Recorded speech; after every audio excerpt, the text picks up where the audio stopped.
All right, better?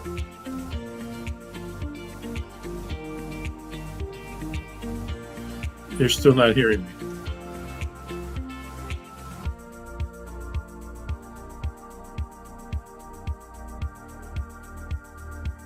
Don?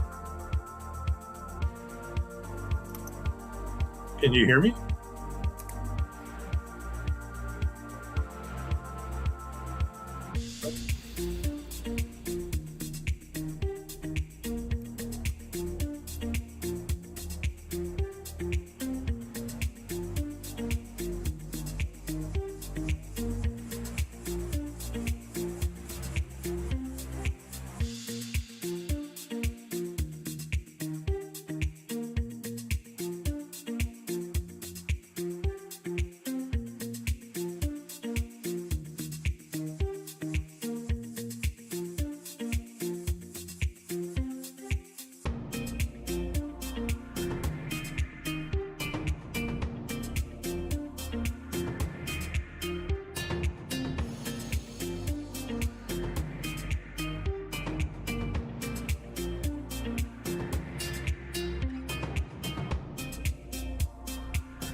Welcome, everybody. My name is Dave Harden. I'll be your host this evening for the Einstein Retirement Workshops version of the Social Security Filing Strategy Workshop. I need to do a quick audio check.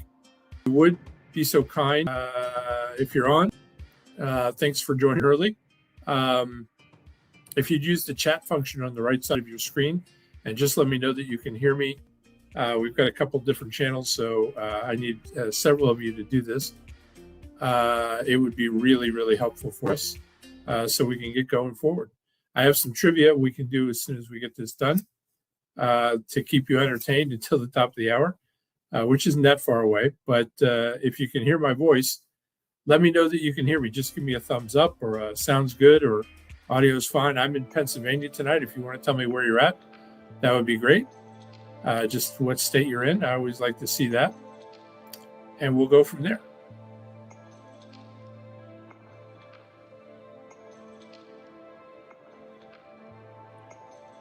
All right. Anybody out there that can hear me, if you can hear my voice, I really appreciate it if you could just give me a thumbs up.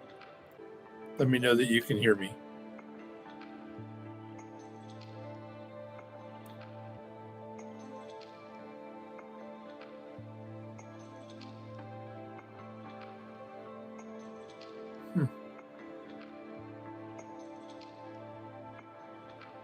All right. If you've just joined, I'm just trying to do a quick audio check so we can get started. If you can hear my voice, any kind of help, just let me know that you can hear me. A thumbs up, something to tell me that my voice is coming through.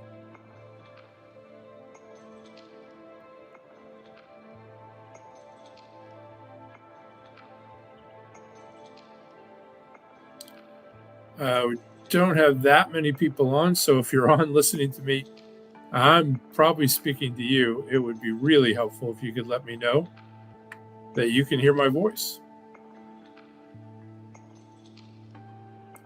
There you go. The real Salazar. I think that's Salazar's. I might be misreading it. But thanks so much. Looks like you're YouTube. Great. Anybody from, say, Facebook?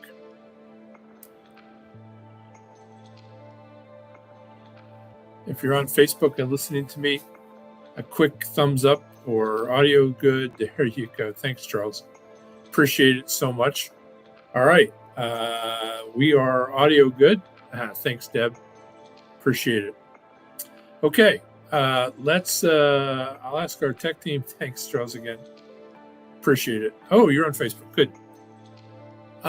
Let's pull up the trivia, and I will, and you can minimize me a little, and we'll do a quick bout of trivia until the top of the hour. There we go. All right. This is just very simple trivia, all about Social Security.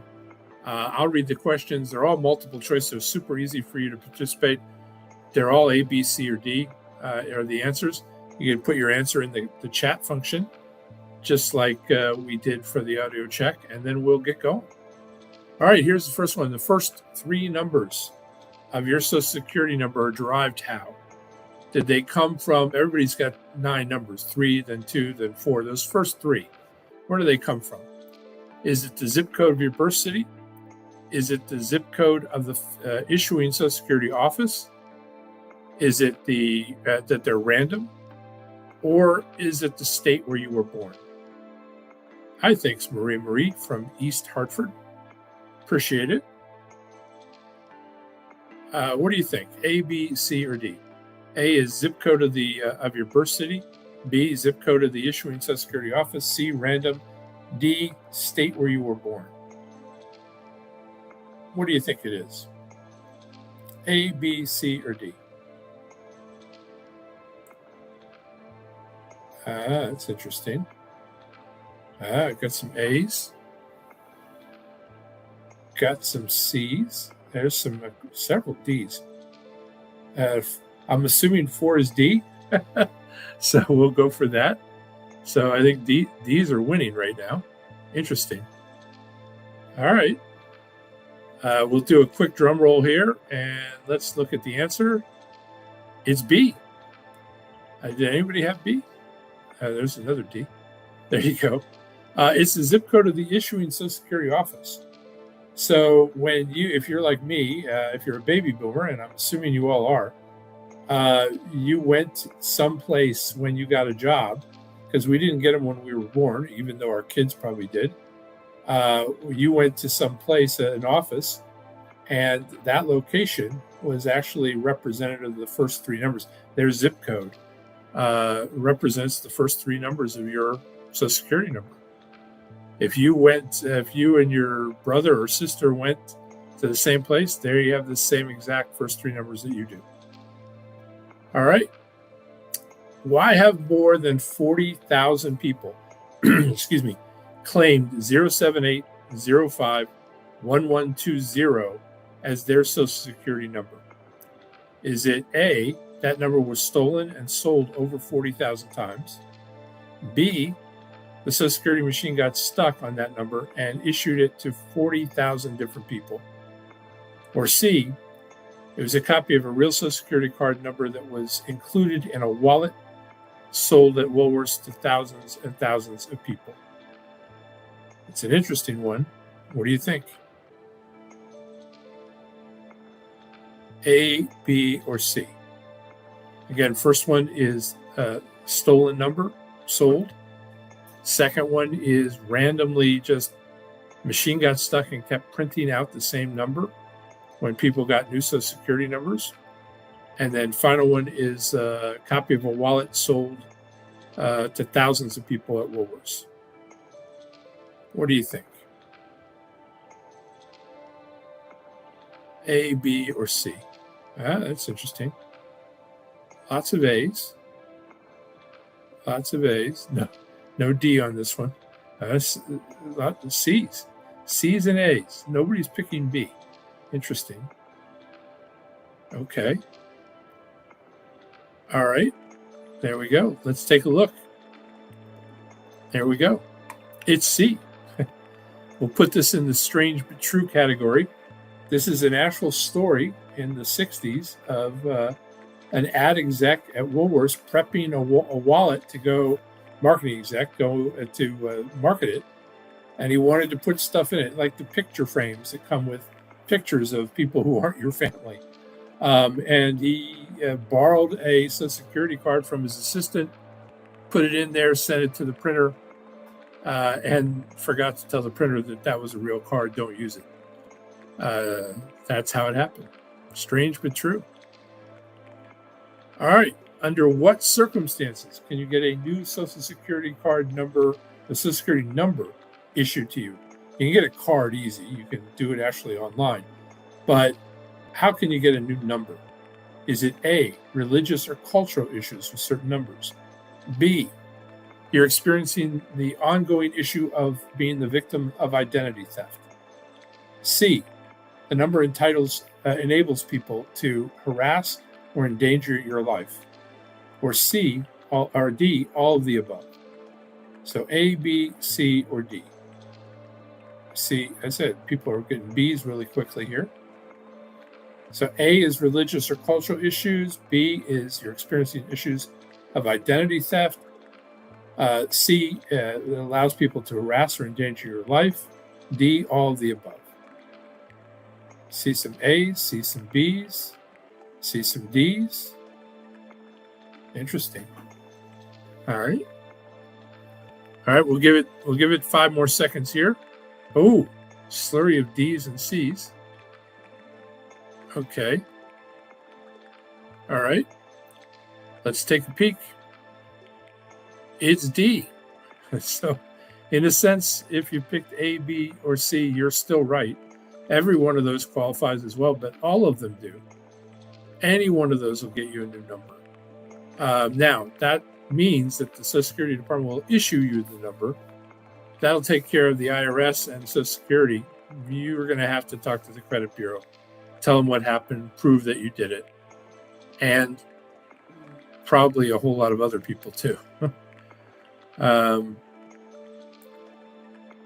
right, Marie, hop off and hop back on. That often works. Okay, what year was the first Social Security benefit paid? A, 1936, $28.17. B, 1937, $19.67. Or C, 1940, for $22.54. Now, I'll give you a little bit of information that might be helpful. Many of you probably know this. Social Security was signed into law in 1935 by President Roosevelt. So was it A, 1936, B, 1937, C, 1940? All right. That's interesting. See some C's. More C's.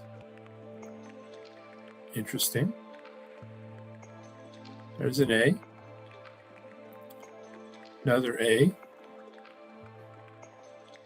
Another A. Now, Ampy, you answered C and then A. You got your bases covered. All right, some more A's. All right, let's give it 5 more seconds here. This is probably going to be our last question because we're right at the top of the hour. Okay. All right, let's look. It's C. It's 1940. Now, you might ask, why in the world they wait 5 years? But here's the interesting answer. Social Security is self-funded. It collects the money and then pays out the money. So there was no money to pay out in 1935. They had to collect it first. And they didn't want to start paying people and then have to stop. So they needed to collect enough money to make sure that they could do that without having to stop in the future. All right. We are good. I'm going to ask our tech team to pull up the actual workshop because we're at the top of the hour.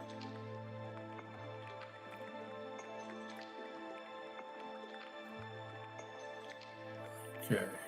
Bear with me here. There we go. All right.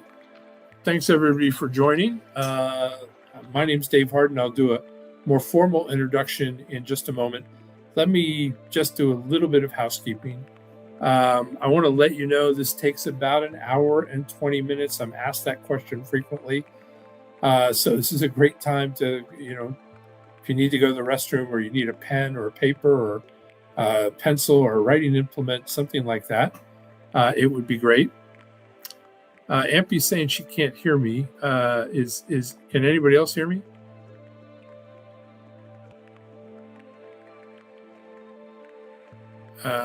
Anybody can, if you can hear me, just give me a quick heads up in the chat section. It might be Ampy's problem, or it could be everybody's problem. We'll see which it is. Ampy, try turning up your actual volume, your speakers. And she still can't hear us. Joe, yes, you can hear us. Oh, yes, you can hear. So, Ampy, this looks like a problem that you're having on your end. Everybody else can hear. So we're going to move on. If you might want to try hopping off and hopping back on. Check your volume. Do a quick search. What do I do if I can't hear on my computer speakers? All right. So where was I? This takes about an hour and 20 minutes, at the end of which I'm going to do, I always do, a pretty extensive Q&A, a question and answer period. Here's how you can help us. If you know what you want to ask, if you've got a question, if something in the actual workshop triggers a question in your mind, don't hesitate. Go right to the chat function and just type it in. That way, when we start the Q&A, we'll have questions in the queue. We won't have to wait for everybody to start typing and take another 4 or 5 minutes before we get questions. So it won't drag it on. That would be really, really helpful for us. And it will make everybody's experience that much better. Okay, let me get started here. All right. Again, my name is Dave Harden. I am a registered financial consultant at RFC. That is a designation from the IARFC, the International Association of Registered Financial Consultants. It is a designation for retirement planning and investment management in retirement. I also carry the NSSA. That's the only college accredited designation for Social Security and taxes in the country. A little less than 2,000 people, advisors have that throughout the country. I'm always stunned at that number. About 1 million people consider themselves retirement planners. I don't know how you do that without understanding Social Security and the impact on taxes and taxes in retirement. It's a huge, huge deal. But That being said, I'm also the author of the Social Security Workbook. Many of you have signed up expecting to get that. You'll get that at the end of the evening tonight. And I am the author of that. I'm very proud of the work that we've done. I think we've passed out more than 100,000 of those, and it's gotten just great reviews. That being said, as a matter of course, I own a registered advisory firm, a registered investment advisory firm, an RIA, named City Center Advisors.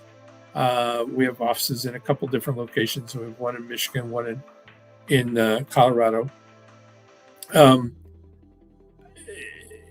We've been incredibly successful. I own that with my son. We have a multitude of advisors that work for us.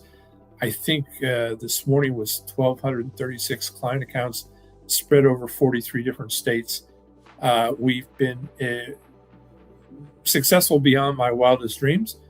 I'll explain why maybe later, but I want to make sure that I need to disclose this. I'm required to do that, but I want to put you at ease a little.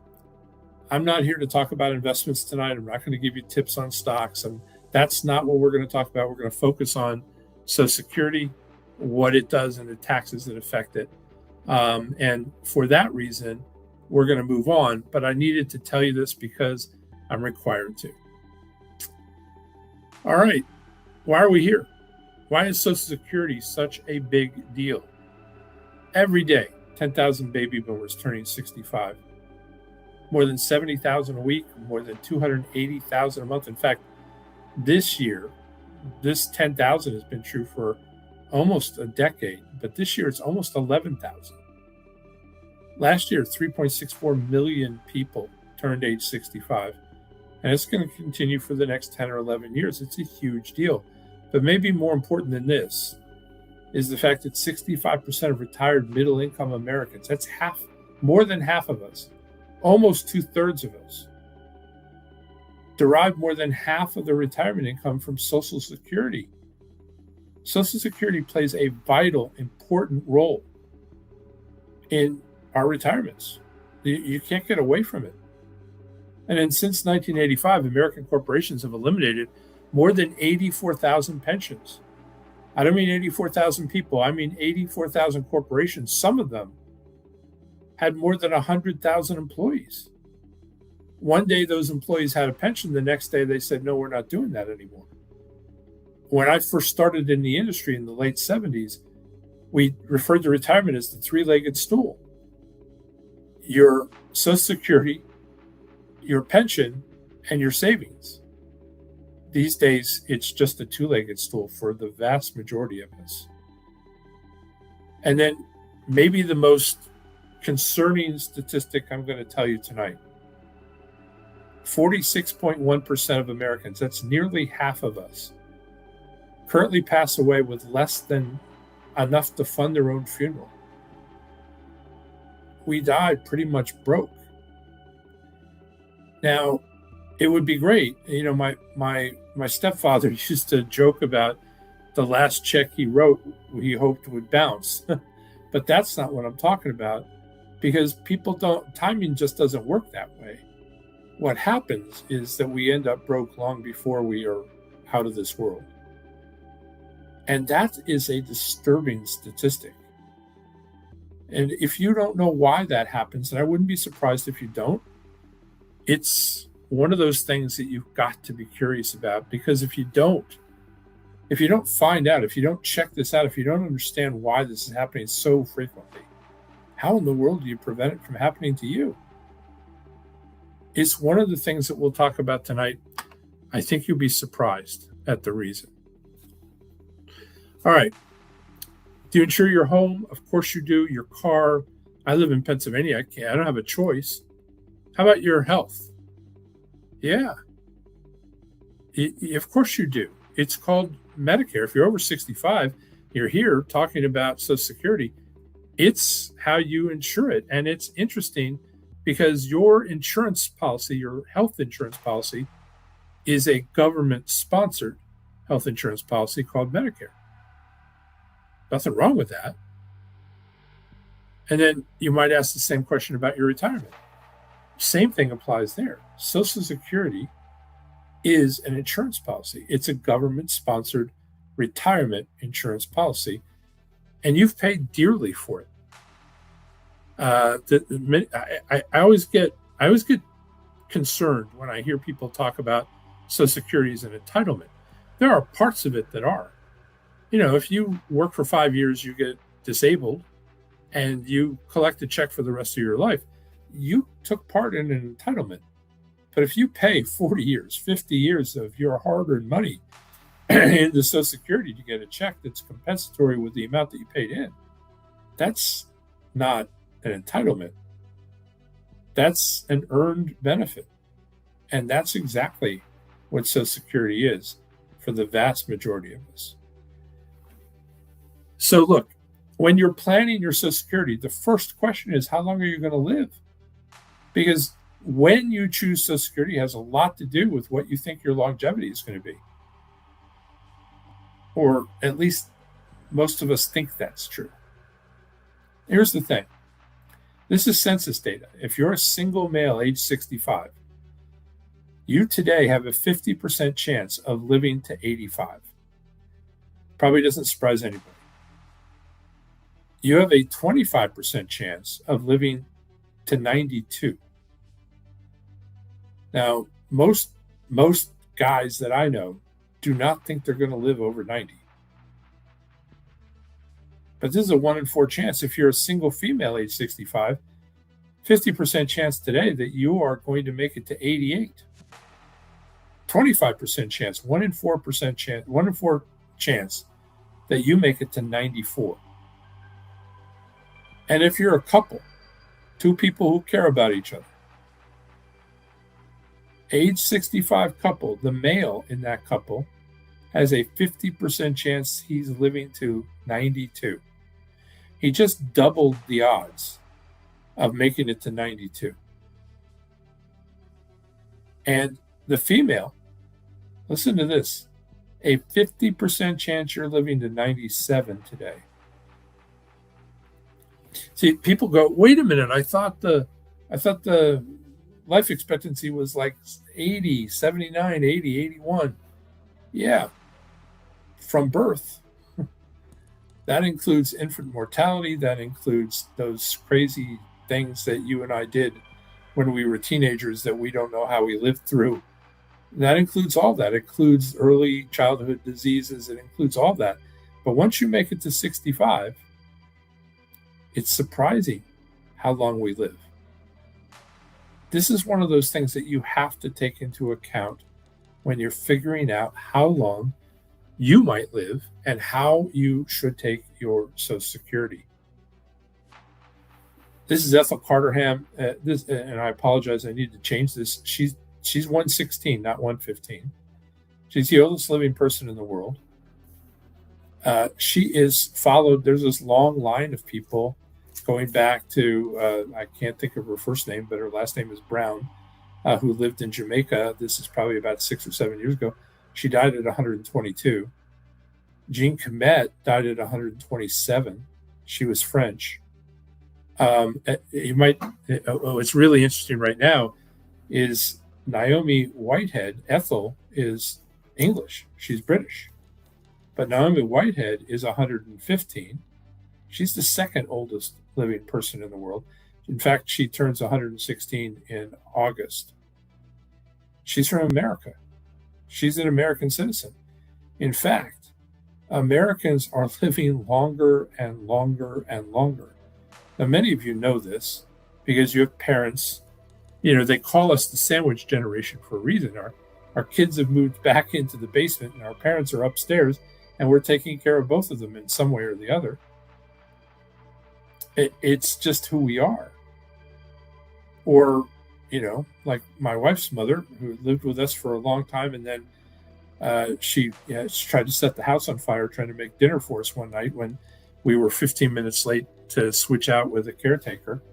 And we had to put her in an assisted living facility. But my wife visited her every single day. It's a huge burden, but we do it. It's sort of who we are. But here's the thing.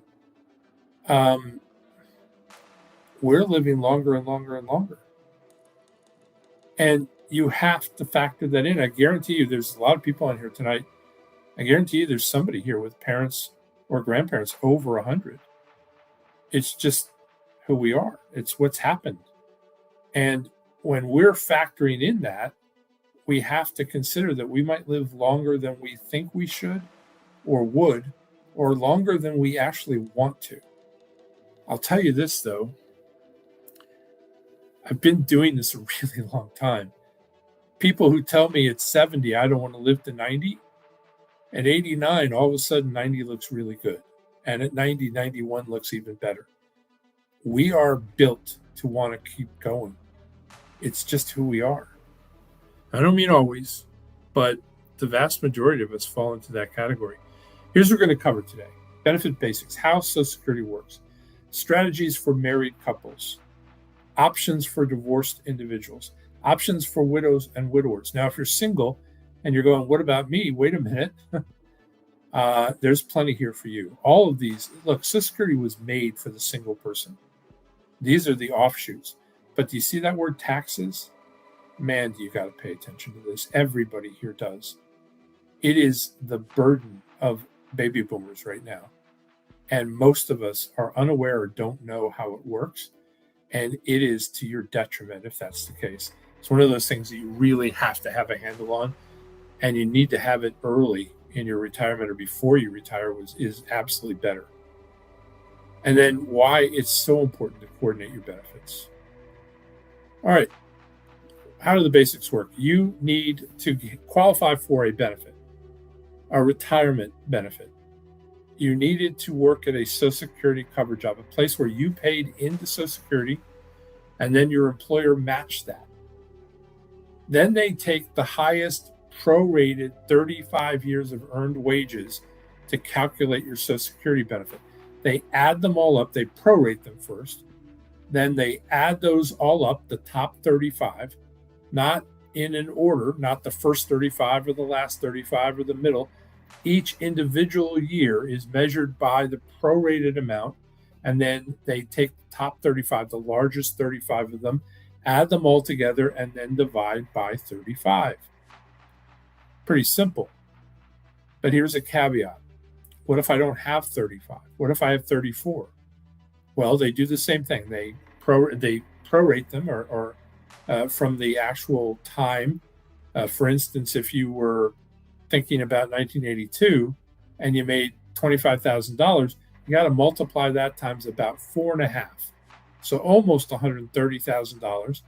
And then if you think that's a good year, that's great, but it has to be one of the top 35. If you worked last year and you made 125, it's not enough to replace that one because that doesn't get any proration at all. So they add those up. But if you only had 34 years, they add it all up and then they still divide by 35. You got 30 years. They add those up and they still divide by 35. Why is that a problem? Well, if you're retiring and you don't have 35 years, if you haven't checked to make sure that you have 35 years and you actually have some zeros in there, if you know anything about math, you start adding zeros to a division problem, boy, does it change the number. It lowers it dramatically. The average just shoots way down. And that's the number that your Social Security is based on. Now, why do I say check to make sure you have 35? Maybe you worked 50 years. Well, I've had clients that walked into my office, and after about 10 minutes of having a conversation, based on what they did and what they've done for so long, I said, something doesn't make sense. And we checked their Social Security record, and sure enough, there was a 9-year period of time, 0.000000000. What happened? Nothing. I worked. I paid my taxes. I don't know what's going on. Turns out we pull a 4506T. That's a request from the IRS for his tax transcripts for that year. And lo and behold, they're there. Guess what? He paid them to his employer, but the employer didn't send it to the IRS. He pocketed them. If you've worked for a small employer in your lifetime and you haven't checked this yet, Boy, you should. This happens way more often than people realize. Here's the problem. If you don't catch this and you file, you're done. It's your responsibility to do this. That's why you get these letters from the Social Security Administration saying, check your records, check your records. It is important that you realize they're very serious about this. They're not going to check them for you. It's your responsibility, and it could make thousands and thousands, tens and tens of thousands of dollars of difference in how much you collect. Now, you need 40 credits to get a complete retirement benefit. A credit is 1 quarter, January, February, March, April, May, June, and so on. 40 credits, 40 quarters, that's 10 full years. But it doesn't have to be in a row. It could be spread out over 50 years, 1 quarter a year for 40 years. It doesn't matter. As long as you have those 40 credits, you qualify. Now, there used to be some exclusions and reductions, but last year, there was these things called the WP and the GPO. The WP is the windfall elimination provision. GPO is the government pension offset. These took your Social Security benefits, either reduced them or took them away because you might have had another pension from a government source. Maybe you work for the federal government and you put in 35 years and you have a wonderful pension, but you retired at 55 and you decided to go out and work in the private sector and you started paying into Social Security all of a sudden. 10 years later, you're ready to really retire. And now you've got a Social Security benefit and your pension. Nice job. But the WP and the GPO would say, hey, you're double dipping. We're going to reduce your Social Security. Won't touch your pension, but we'll reduce it. Well, here's the problem. You and your employer paid every dime for you to earn that. How in the world was that fair? It wasn't. Sometimes, particularly for widows, they would take the whole benefit away. Well, this has been going on for decades. Congress last year decided to undo this, to unwind it, to pay it back. They should have paid it back forever, but they paid it back to December of 23 and then caught you up, and then you started getting the full check after that. So that no longer applies to you. And we have this in the book. It's in the workbook. It'll explain it if you were measured by this. But if you've been on this or had this affect you, it has been rectified and you have been caught up already. So I won't belabor this. How does Social Security work? You put in 6.2% of every paycheck you have up to a total income of $184,500. Now, that may change. We'll talk about that in a little while, but that's the current amount, $184,500. It goes up every year. In 2014, that was about $118,000, sorry. But it goes up every year. It's slated to continue to go up into the 2050s, and it will eventually hit $1 million. But it's far from that now. Your employer matches that 6.2%, so it is a total of 12.4%. Every single paycheck you've ever earned, 12.4% of that has been paid on your behalf into Social Security Administration. And I say paid on your behalf. You've paid it and your employer has paid it. Now, if you're self-employed, you know the bad news. You paid all of it with zero discount. Today's contributions cover today's benefits. Social Security is a pay-as-you-go system. You'll hear this in Social Security lingo. It's called a pay-go system, but it's a pay-as-you-go system. By that I mean the money that you and I put into Social Security through our paychecks and our employer's paycheck, paying for it, goes into the system this month in June. In July, all of that money pays out. It goes to pay the current recipients. Been that way since its inception in 1935. It was set up, President Roosevelt signed it into law with the intent of paying people who were over 65 at that time even though they'd never put a nickel into it. Why? It was the Great Depression, and seniors were getting killed. And there weren't that many of them. In fact, you couldn't get a benefit in 1935 unless you were at least 65 years old. And the life expectancy was 63. So it was a much smaller amount of people. So our grandparents paid into that system and covered their parents. And then our parents paid in and covered our grandparents. And then we covered our parents and grandparents. Each of those successive generations was larger and larger and larger than the one before. Baby boomers were way bigger. In fact, in the Reagan administration, way back in the 80s, there was a point in time where there were as many as 40 people paying into Social Security for every single recipient receiving it. Think about that. Now, here's the problem. This makes you worry about one thing. Solvency. Anybody know how many millennials there are? I mean, how many baby boomers are there? 77 million of us. There are more millennials, but only 81 million. It certainly isn't 40 to 1. How is this sustainable? Well, interestingly, back in the 80s, we put tons of money in a thing called a trust fund because we were paying way more in than needed to be paid out. And the trust fund has paid every dime that we've needed to pay, but there's deep concern because there isn't enough to sustain that. So solvency is a big issue. I have a very different take on this than most of the people that you hear on the internet. I am absolutely in a different court. I've studied this. I pay attention to everything out there. I'm going to give you my take, but let me tell you some facts about this first, because it's imperative you understand this. 1983 was a super important year for Social Security and for baby boomers. It's the year that Congress said, we got a problem here. When we do the math, there's a period of time where baby boomers are going to break the system. What do we do? So in 83, they changed some laws. Here's the first law they changed.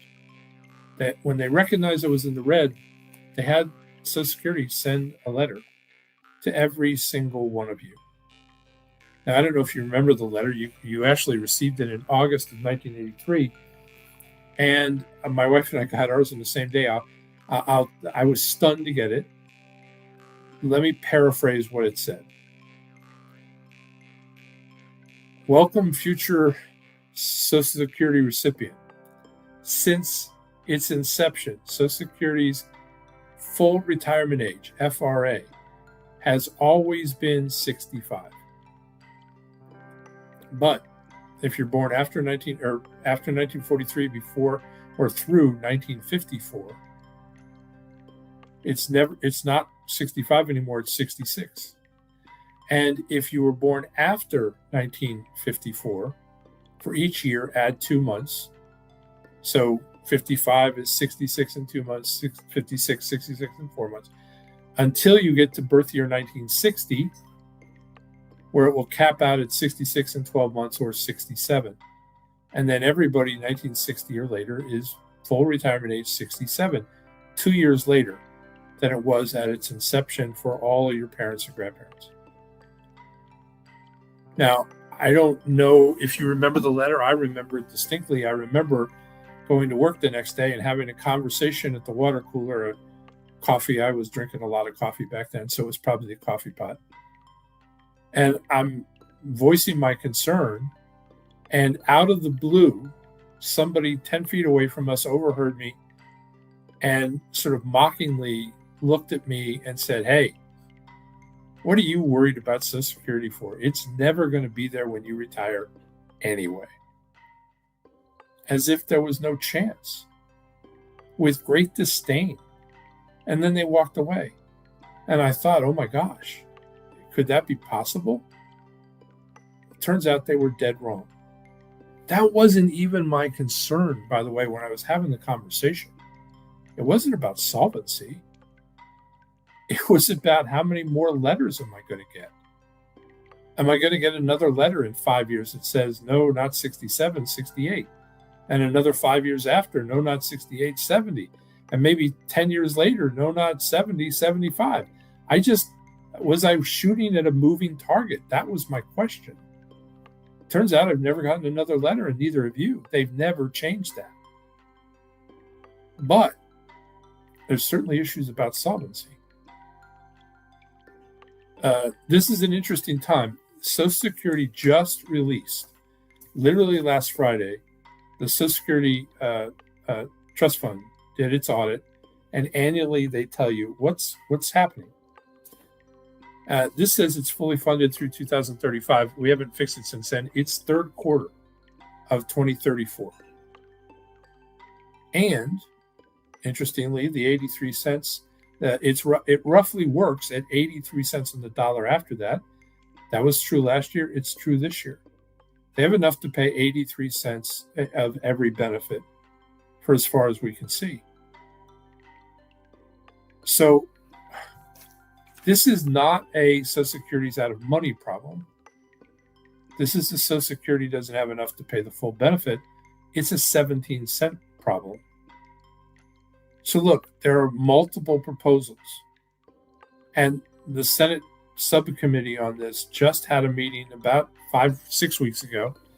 And they are getting very serious. For the first time in literally my lifetime, I realized that they're actually ready to do something, and they're about to. And a former director of the Social Security Administration just released a statement today on a strategy that he believes they should enact immediately that will fix a significant part of it. There are 4 basic proposals. One of them is his. It's not his proposal, but he's saying he's advocating for it. Let me go through them real quick. Here's the first one. Increase the minimum retirement age. Right now, you can retire as early as 62. What if we change that to 64 or 65? That helps a little. It does not solve the problem. Increase the full retirement age. Right now, your full retirement age is 66 or 67. What if we bump that to 70 or 72? Well, there's a grandfather clause in Social Security that says their rule of thumb is that they can't change somebody's benefits after they reach the ripe old age of 55.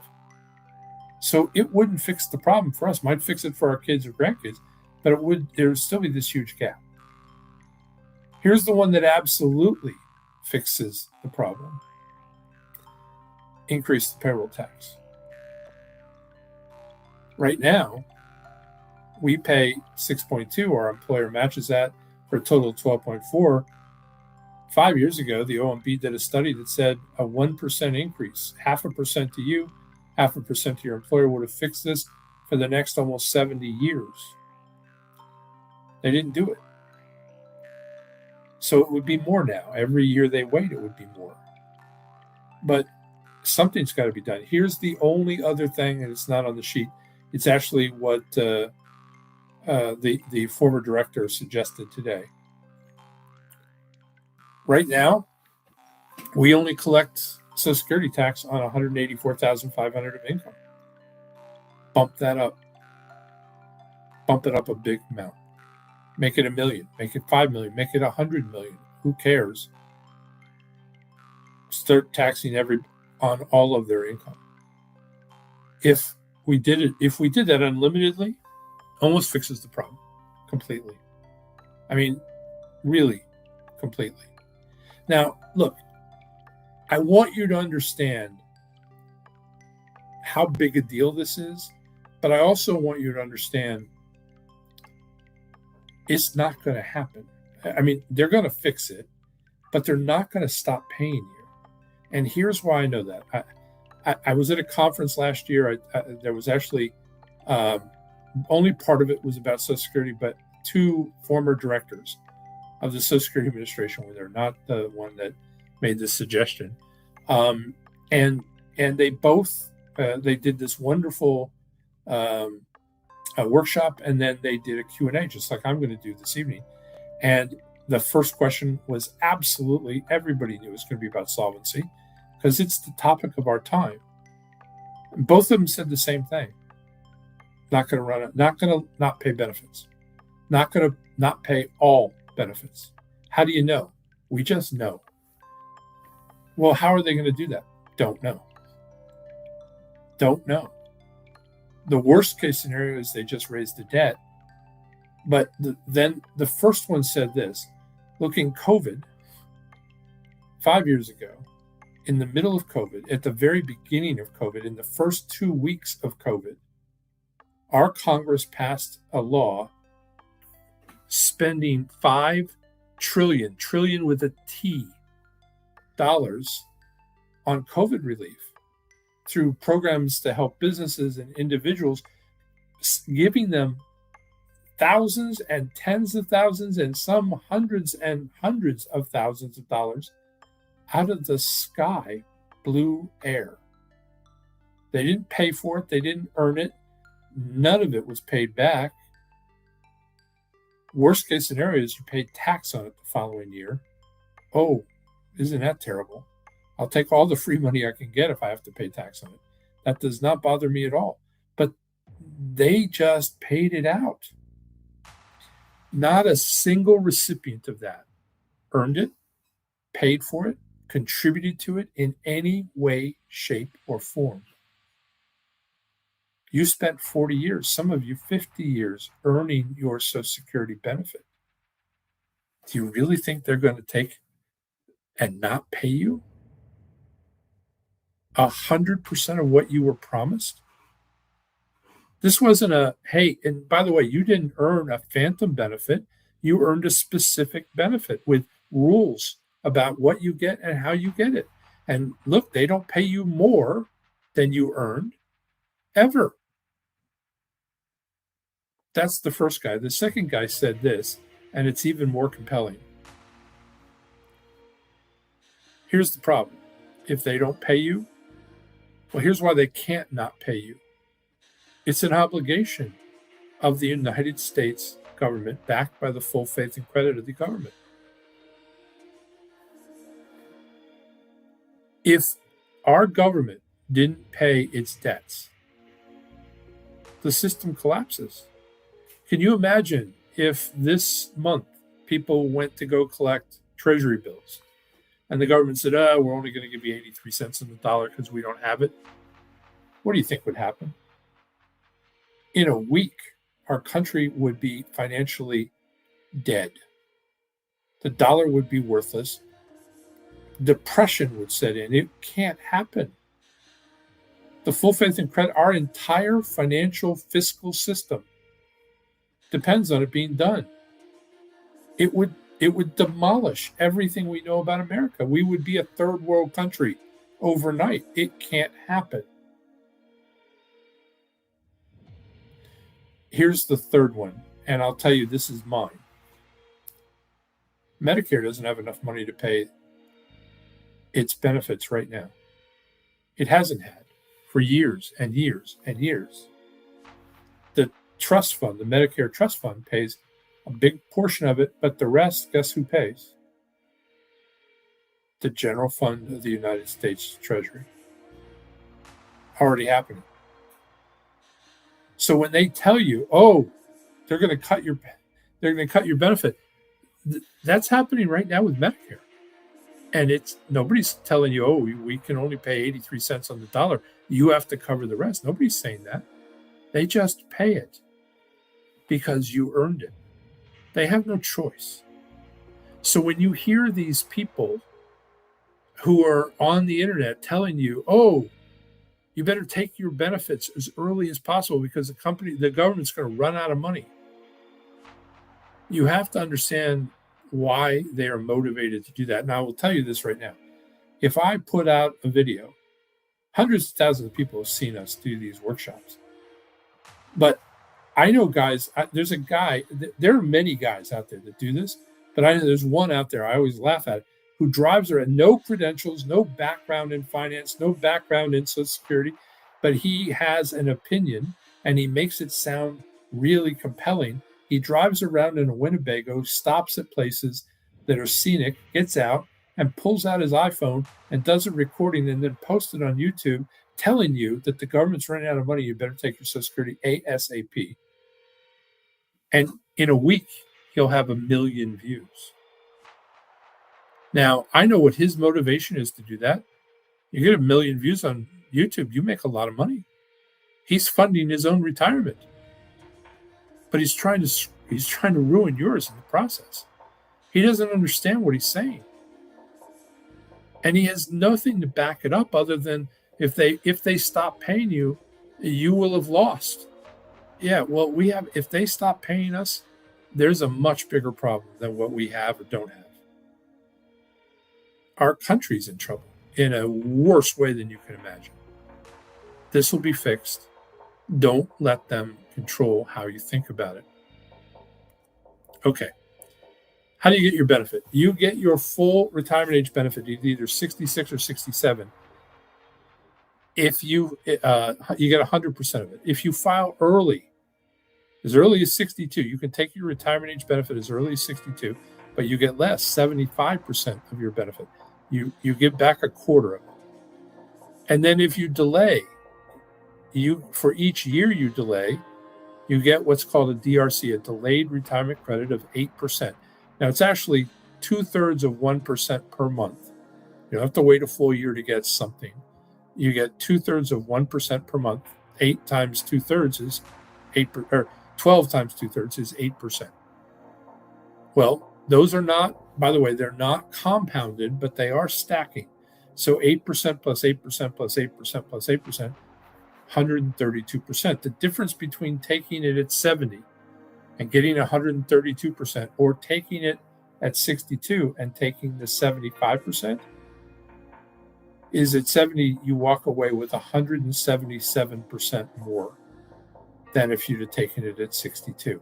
That's like getting a full retirement age benefit, 100%, and your 62 benefit on top of it. It's a huge amount.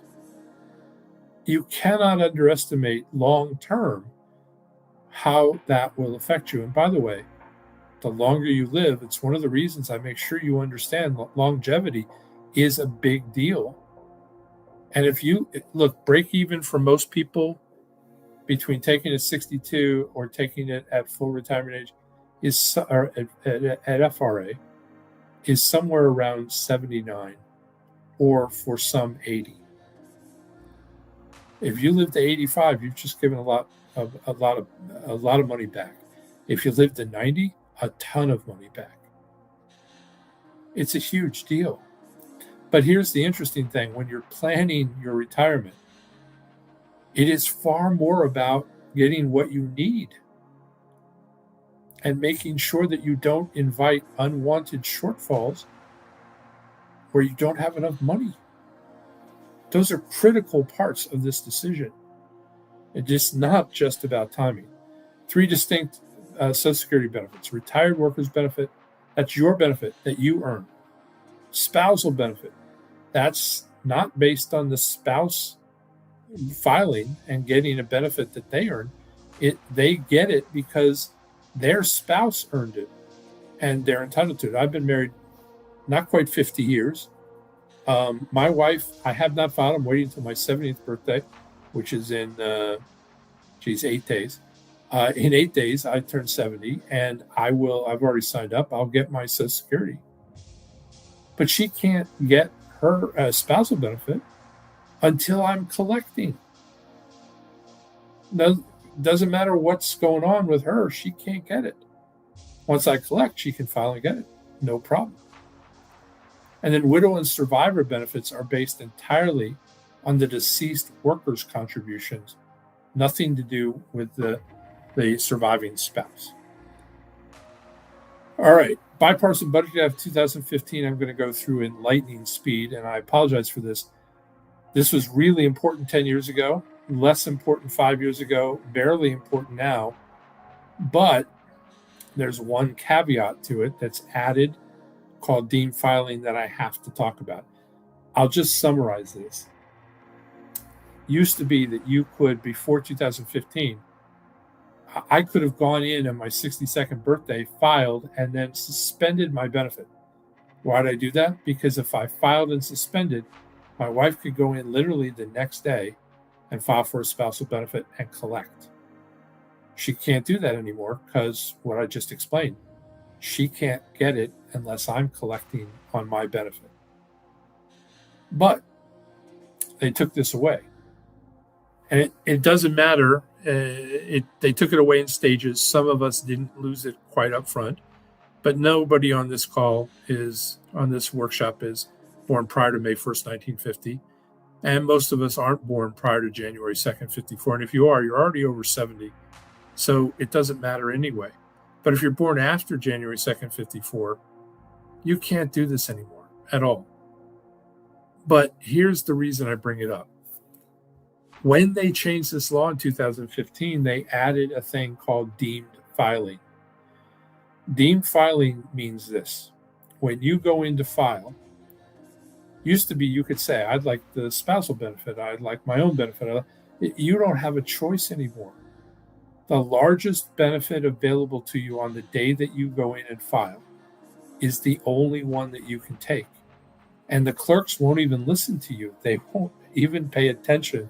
They'll just wait for you to fill out the paper, go to their computer, determine what the largest one is, and that's the one you're getting.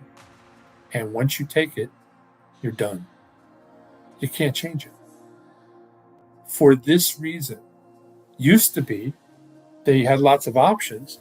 Now, the only thing that matters is timing. You should take your benefit at the perfect time for that benefit, for the larger of the benefits. And because you don't have room, you can't take a smaller one and let the bigger one grow and then switch. That's not an option anymore. So you better make sure that when you're taking your benefit, it's the correct benefit, not just today, but for the rest of your life, because it's the only one you're going to be able to use. All right, married couples, for spousal benefits. To qualify, you had to be married for at least 1 full year. Primary worker must have filed. To receive a benefit, again, what I said, my wife can't get a benefit until I'm collecting. Not just filing, but collecting. Generally, you must not qualify for a benefit on your own, that is equal to or greater than 1/2 of the primary worker's PIA. So here's what this means. If my wife's benefit is even $1 more than half of mine, she can't collect mine. She can collect hers only. That's it. That's the only option she has. And then it's based on PIA, which is primary insurance amount.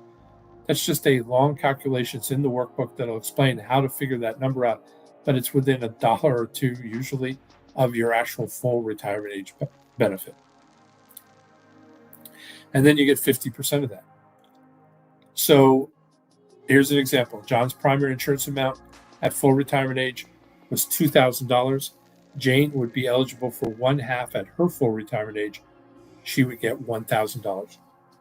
Pretty simple. All right.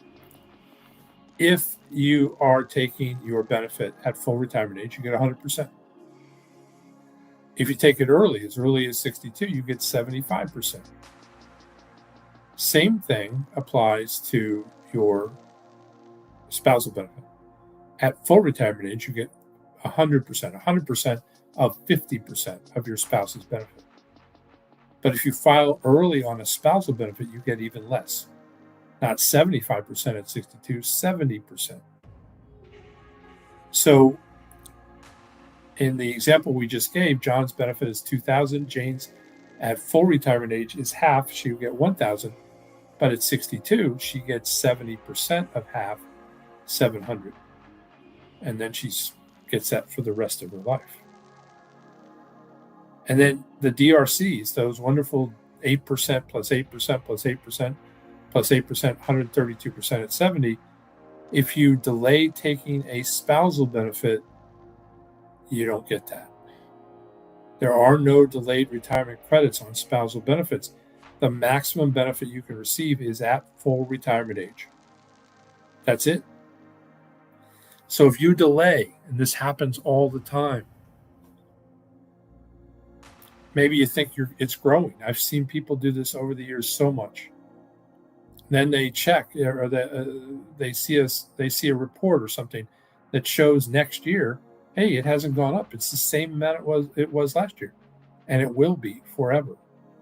You'll get a cost of living increase, but that's it. Those DRCs don't apply. So you go back, you call, or you set up an appointment on a Zoom with Social Security, and you say, hey, what's going on? And they explain it to you. And you go, okay, well, let's refile back to that date a year ago.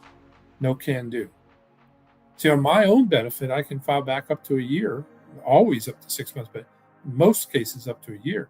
But on a spousal benefit, you cannot file backwards, only going forward. It can't collect on previous earned benefits.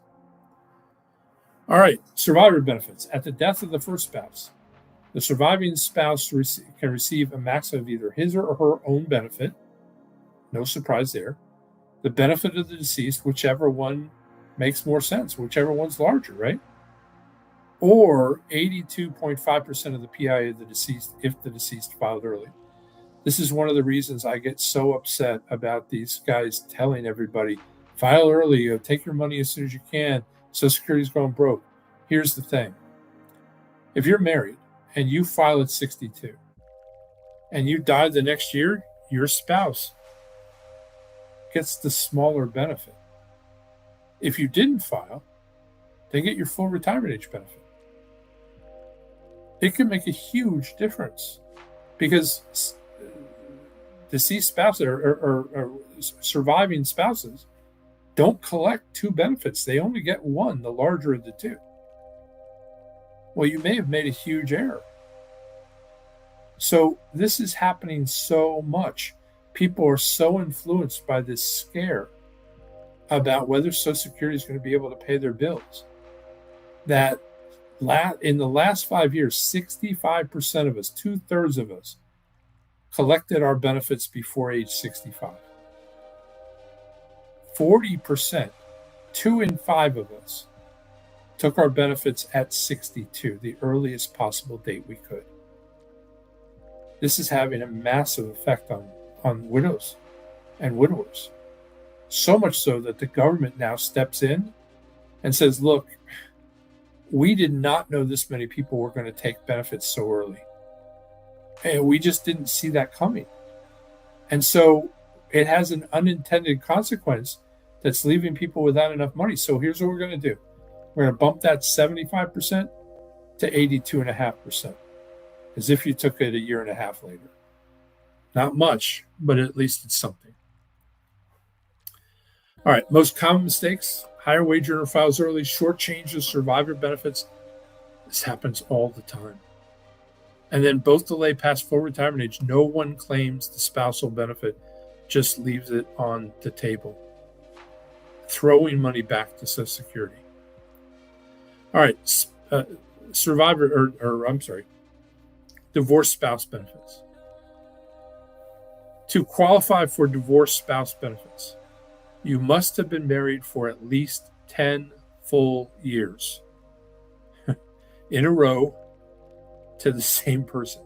So no stopsies and starties, no switching partners in the middle of the square dance. It's one partner for 10 full years or nothing at all. And that's from the date of the marriage to the final divorce decree. In addition to that, you can't currently be married. If you're divorced, you're entitled to these benefits with a 10-year marriage. But if you remarry, those benefits disappear the day you remarry. You have current spousal benefits, but not until a year.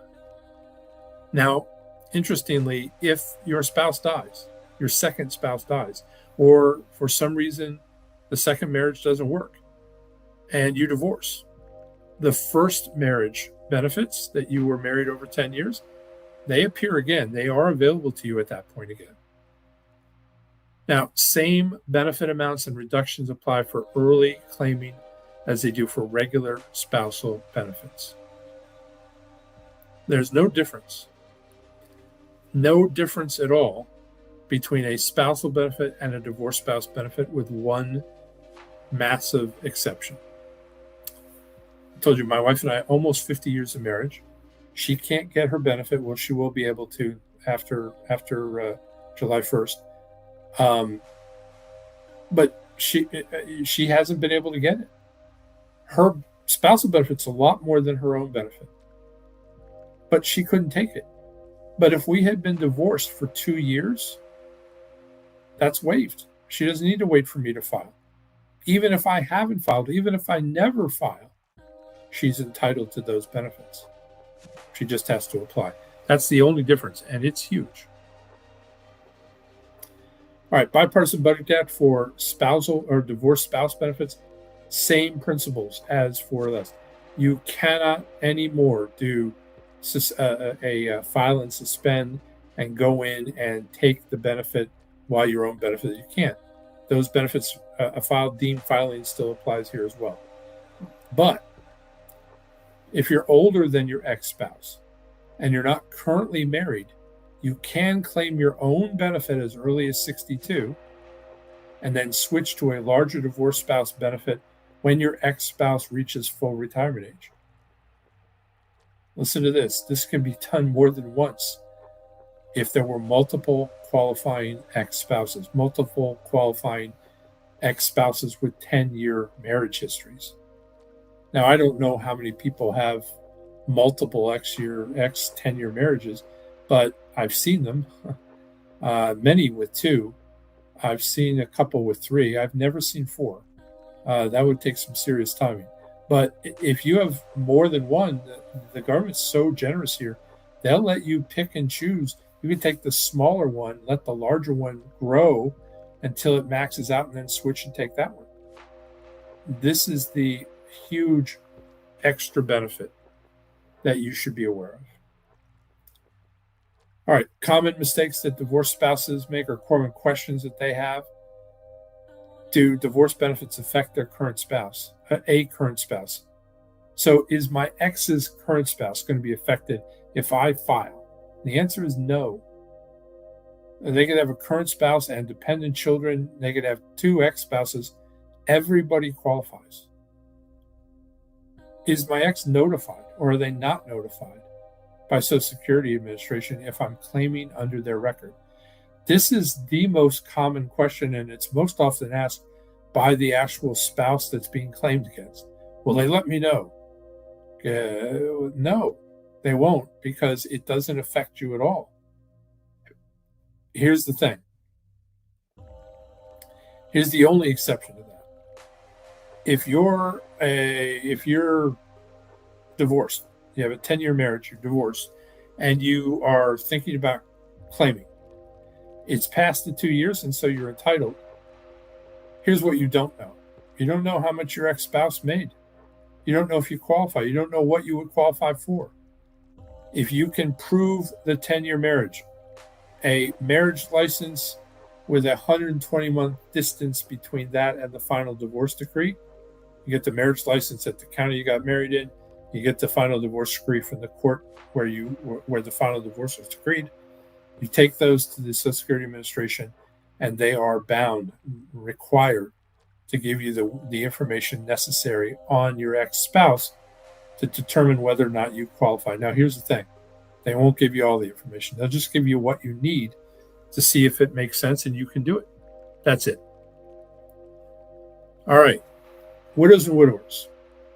To qualify for widow or survivor benefits, you must be at least 60 years old. This is, in fact, the earliest retirement benefit you can claim. Everybody else has to wait at least until 62 for retirement benefits. But you must have remained unmarried. So if your spouse died at age 40 and you remarry, even for a day, you pull a Dennis Rodman, where he and Carmen Electra married for a day in Vegas and woke up the next morning and said, woo, we need an annulment. Even for a day, you no longer qualify. But if you did not marry, you could marry the day after your 60th birthday, and not only do you still qualify, you can receive the benefits while you're married. And then you had to be married at least 9 months prior to the death of your spouse. A couple of exceptions to that. If your spouse was a member of law enforcement in the United States that was killed in the line of duty, a full-time fireman killed in the line of duty, a law enforcement, a member of the armed service of the United States killed in the line of duty, any of those, you can qualify in less than 9 months. But that's it. Okay, I'm going to do a quick case study. This is a widow. I'm going to go through her circumstance. I'm going to show you the options. I want to show you this because timing is everything. And understanding your options is super important. Most of us go to Social Security and say, how much can I get? And that's often the wrong question. So this is Jane, but John, her spouse, never elected to take his Social Security benefits and died at age 64. Benefit at his full retirement age would have been $2,150. Jane's 5 years younger. She was age 59 when he passed away, but she remains unmarried until her 60th birthday. Now she's 60 and she wants benefits. Jane's estimated benefit on her own. This is her benefit, not the spousal benefit or the survivor benefit. But she can't get it until she's age 62. But that's $1,197. So she goes into Social Security. She says, how much can I get? I call this file without thinking because she doesn't have a plan. She's asking them for advice. And here's the thing, folks. Social Security is restricted. They can't give you advice. They're trained not to give you advice. They will not take the responsibility of giving you advice. So she's going in asking for something that they can't do. Here's the thing, though. They'll tell her, oh, you can do this, you can do this. But they won't tell her which one. They won't tell her that she's asking the wrong question. They won't tell her that she shouldn't even be asking this question. But she walks in and says, how much can I get? They'll answer that question. You're 60. The only benefit you're allowed to take is a survivor benefit, but it's not $2,150. That's what you get at full retirement age. At 60, you get $1,537. She says, I'll take it. We're going to do very simple math here. No cost of living adjustments or anything like that. She's 60. We're going to say she lives to 85, 25 more years. $1,537. We're not going to add anything to that. She collects that for 25 years, 300 months. She collects over that period of time $461,100. Strategy 1 says, hey, don't take that benefit. Maybe you're working. Let's say you're making $40,000 a year. Work 2 more years. Work 2 more years. And then take your own benefit. It's only $1,197. That's about $350 less. But take it. Then at your full retirement age, switch and take the survivor benefit. Will have maxed out at that point to $2,150. When you add those up, again, no cost of living adjustments, just simple math, we get the same, we get a lot more.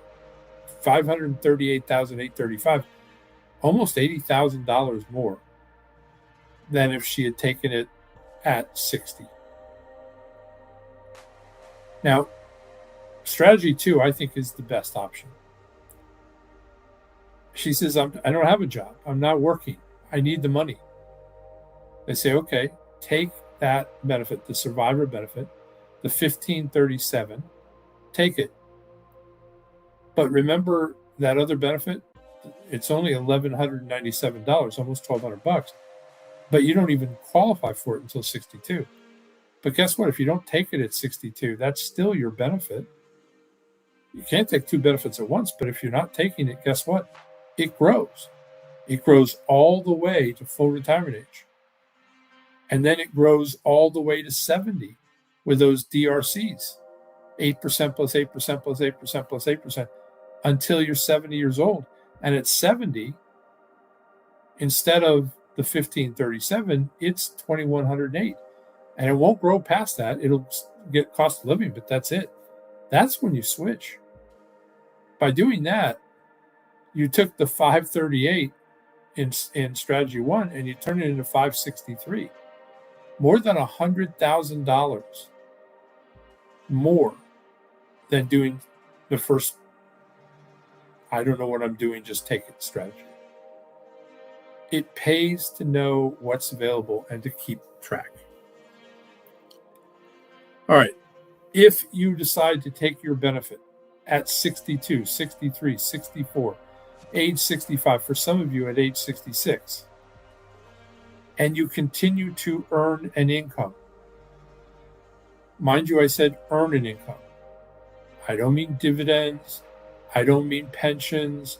I mean work-related income. If you do, for every dollar you earn over $24,480 in the year, for every $2 over that, they're going to reduce your Social Security by $1. You earn $10, they're going to take back $5. You earn $100, they're going to take back $50. You earn $1,000, they're going to take back $500. If you have a $2,000 Social Security amount and you make about $58,000 a year, at the end of the year, 100% of the $2,000 that you receive per month, $24,000 for the year, you owe back with interest. This is a horrible way to start retirement. If you are going to continue to work, you need to know the numbers perfect back and forth before you do this, because it is ugly. And worse, the Social Security has an incredible collection system. If you can't pay it, let's say you finally quit your job and now you're living on Social Security, and the only money you have is that, guess what? They will still collect it. They'll just not pay you your Social Security check. Or if you're really, really cutting it close to the bone, they'll only collect half. These are places you don't want to explore. Now, in the year that you turn full retirement age, FRA, you can earn up to $65,160 before you turn full retirement age. But if you earn more than that, for every $3 over it, they're going to take $1 back. Now, if you are, if you're born after 1960, your full retirement age is your birthday when you turn 67. If that birthday is in January, February, March, you probably don't have a problem here, even if you're working. But if it's October, November, December, and there's a possibility that you could be earning more than $65,160, you got to pay attention to this. I'll tell you one easy way. If you don't want to worry about this at all, you can just wait until January 1st of the year after you turn FRA. Or be darn sure that you're not going to run into this and run afoul of it.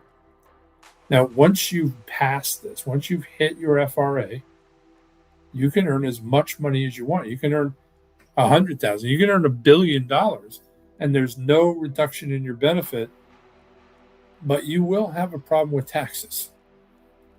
Now, I wish I could ask you, how many of you knew that Social Security was taxable before this evening? I know.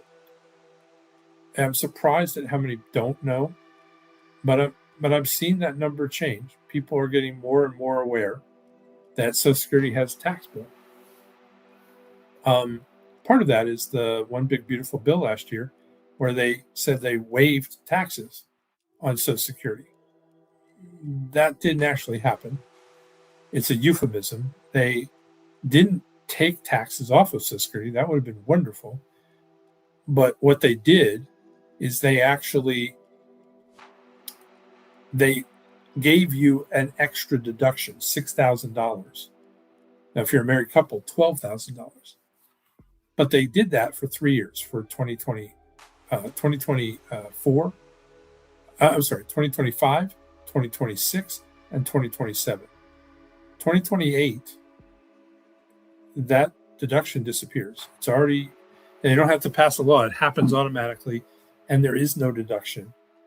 And even if you had that deduction, there's a really good chance you're paying way more than that in Social Security anyway, in taxes. This is one of the things that you've got to be aware of. You have to be aware of. And you have to have a plan for. Now, one of the reasons this one sort of frosts me, it upsets me, and it might upset you as well, is that every one of you, well, first off, Social Security law, signed into law in 1935, written by and signed into law by the same guy, President Roosevelt, was written into law with a very specific clause in the bill that made the benefit tax-free. Social Security was written into law in the original bill tax-free as a tax-free retirement benefit. How did they justify that? Because you already paid tax on it. So how do we pay tax on it? How do you pay for Social Security? You pay for it with FICA. When you collect a paycheck at someplace on that paycheck, it's got your FICA information here. Here's how much I paid into Social Security, how much I paid into Medicare. That money is taxed. You don't get a deduction for it. You pay tax on it. And because of that, they justified not paying tax in retirement, in when you collect it. Why? Because it was never supposed to be taxed, because it was tax-free income. They're not trying to take seniors and screw them. They were trying to make it easier for them, not harder. But remember, I said in 1983, things changed for Social Security. Congress took a huge. They took a scope on a really powerful gun, and they pointed it at baby boomers, at you and me, and they pulled the trigger. Now, one of the ways they did that was by increasing the full retirement age. I've already talked about that. The other thing is they made Social Security benefits payable without changing the fact that you pay tax on your contributions still. They double dipped. And they did it knowing that it would have a huge effect on you and me, but understanding it's one of the ways they had to do to protect Social Security. I'm going to explain how it works and what went into it and why it's changed. And then I'm going to show you an example of how it's affecting you and why it is so important that you get a handle on this. By the way, some people say, oh, it's not, how hard can it be? This is document 915. You can get it from irs.gov/forms 915. It's 33 pages long to tell you how to fill out taxes with Social Security. Comes with a nice worksheet to make it as easy as possible. This chart that you see here was made by Congress in 1983. This chart is called provisional income. Now, if you haven't written a single thing down tonight, I would write that down, provisional income. If you're single and listening to this, and you have $25,000 of provisional income, then 50% of your Social Security will be taxed at the highest marginal tax rate that you pay. So last dollar tax, not first dollar tax. Your first dollar tax, you pay 10% on. For the vast majority of us, the last dollar tax, we pay 22 or 24. Some of us pay 35. Some of us might pay 43. But the vast majority of us are 22 or 24%.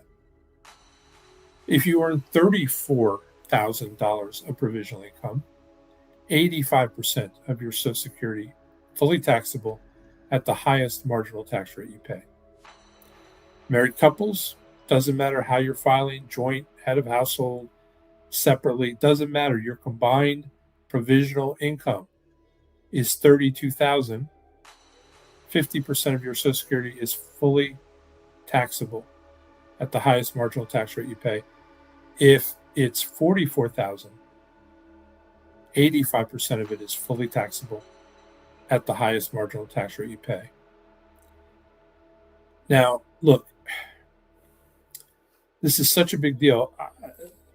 Some of you are going, wait a minute, how does this work? What's included in provisional income? Let me go through that real quick, and then I'll explain the ins and outs of what you have to pay attention to here. What's included? All your income, all your W-2 income is included, all gross income, all pension income, doesn't matter what kind of pension, military, disability, corporate, government, doesn't matter. All of them count 100%. All wages, all tips, all interest, even though tips aren't counted. You got to file and they're counted. All interest income, all tax exempt interest income. Maybe you're tax savvy and you're buying municipal bonds. So you get interest income, but you don't pay tax on it. Still counts as provisional income under this rule. All 1099 income. Maybe you're doing private work for somebody and they 1099 you, or you're a realtor doing work and you sell a house and you get a 1099. It doesn't matter what the 1099 is for, it counts 100%. Some of you are very savvy with real estate income and you invest in real estate. You get rental incomes. You know how to manage a Schedule E, and you get all these deductions. Here's the thing. The rental income counts as provisional income. No discounts or manipulating that with doing depreciation and things. Doesn't work. 100% of your rental income counts as provisional income. All your business income, small business, 1090 or a K1, a partnership, a subchapter S corporation, doesn't matter what it is, all counts as provisional income. In fact, most K1 income is not taxable. And some of it, even as a profit, is paid out to you. It comes in a K1 and you might have gotten a $25,000 K1. Congratulations, but you didn't get the $25,000. The company kept it, reinvested it. It increased your standing, your position in the company in terms of ownership or in terms of what you actually have valued. So when you sell the stock or something, you pay less. But when you get that, it still counts as provisional income. Maybe the company kept it because they wanted to do an expansion or buy new equipment or hire employees. Doesn't matter what the reason is, it still counts as provisional income. Maybe you're like my daughter and son-in-law who take zero deductions on their taxes. So they can get, she just called me today and said, hey, I'm using my tax refund to buy a used car. She has a daughter that's home from college and they don't have enough cars in their family. So they're going to go buy it, but they saved enough in tax refund to be able to do that. Congratulations. But here's the thing. 100% of that tax refund this year is taxable and counts as provisional income. All right, here's the fun ones. Do you have an IRA, a 401k, a 401a, a 403b, a 457, a SEP, a SERP, a SLRP? Doesn't matter what kind of tax deferred account you have, 100% of it counts as provisional income. So you put all this money in a 401k or an IRA, and at some point you were encouraged to do that. Maybe your advisor said, hey, it's growing tax deferred. You'll take it out when you're in retirement and your taxes will be low because you'll be at a smaller tax bracket.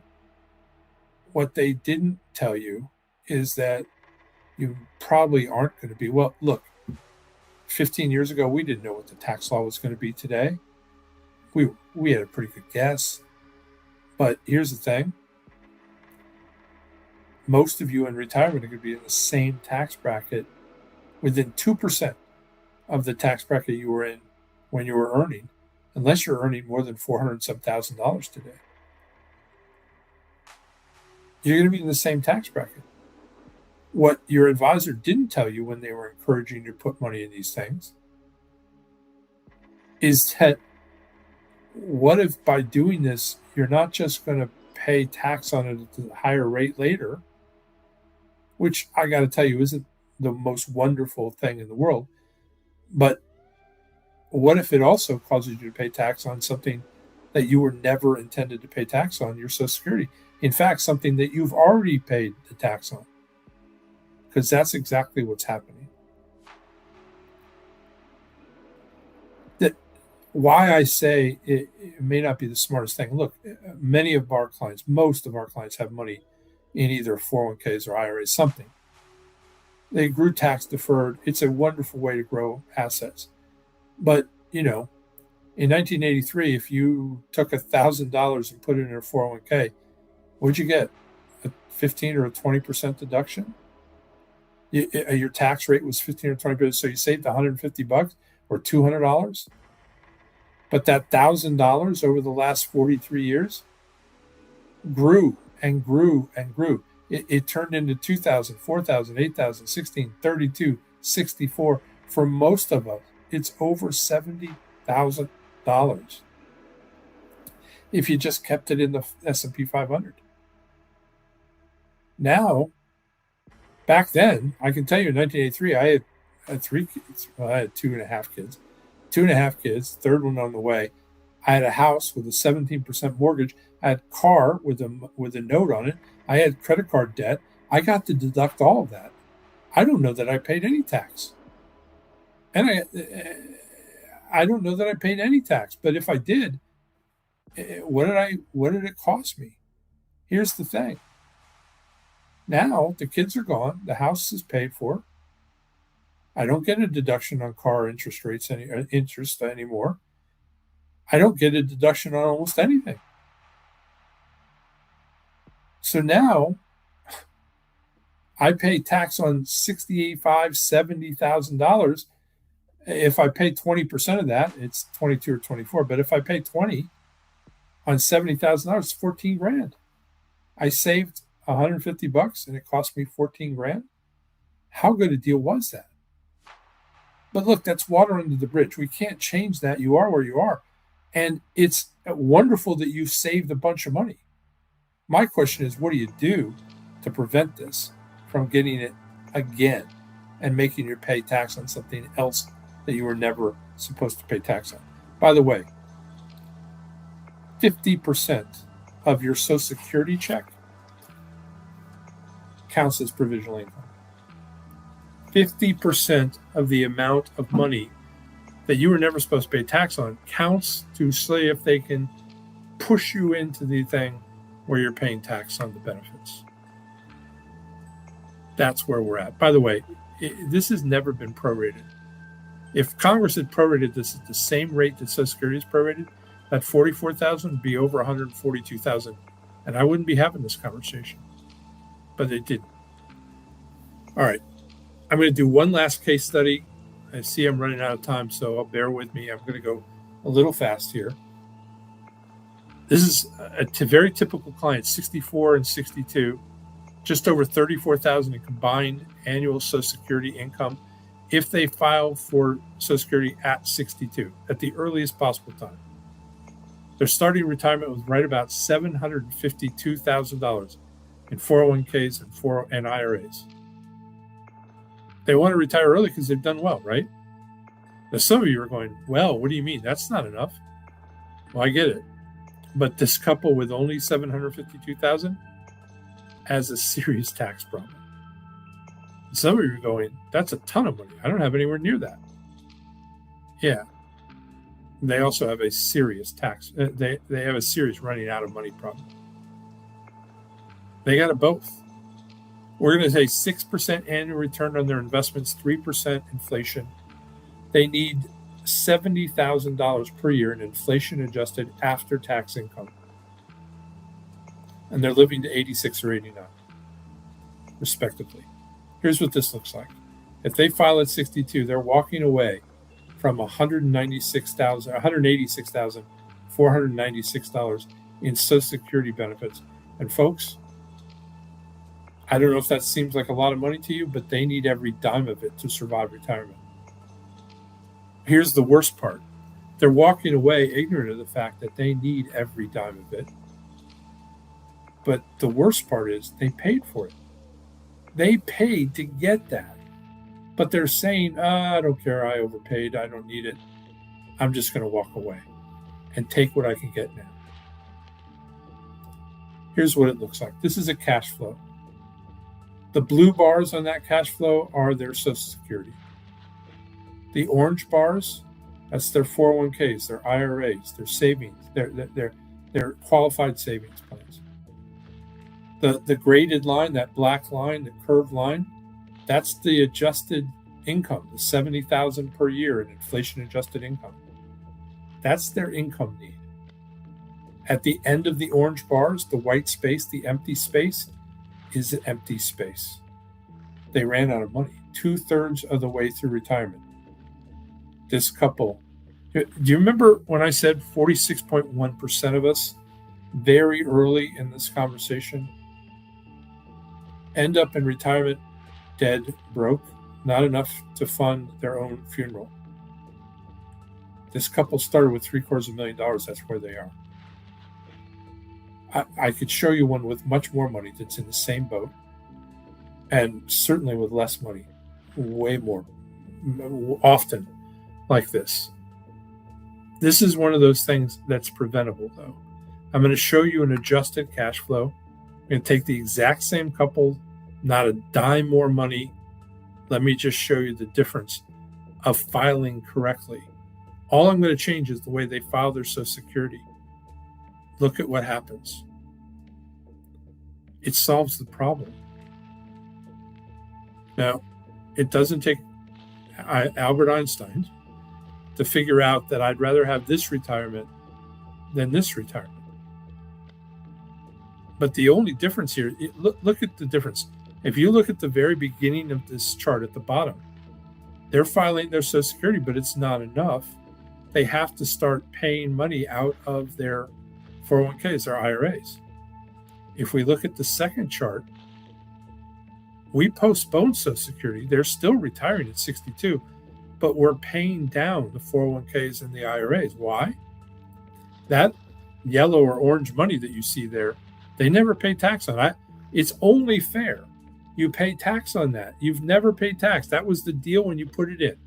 I'll pay the tax on it when I take it out.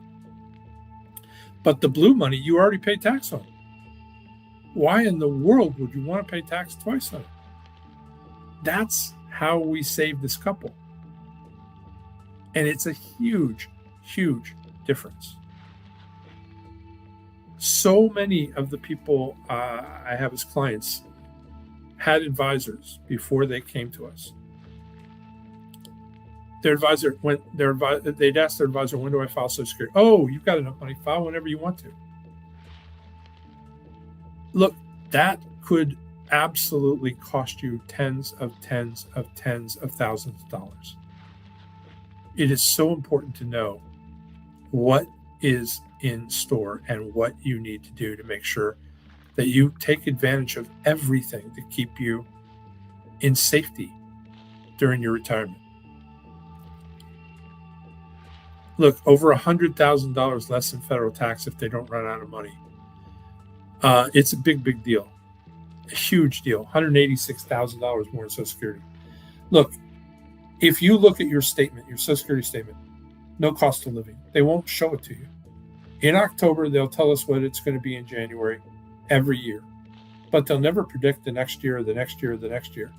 To run any kind of a projection, you have to figure out what the cost of living is going to be. And it assumes that you're going to retire at 70 or 62 or your FRA. What if you don't pick one of those? And maybe the most egregious one at all. My wife and I have been married a long time. We have, since our wedding, one checking account, savings, investments, but they're all joint. We own property together. We own cars together. Every single thing we have is joint.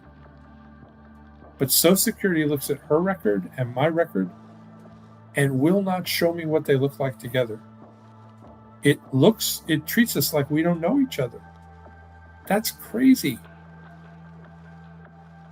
And they cannot offer you advice.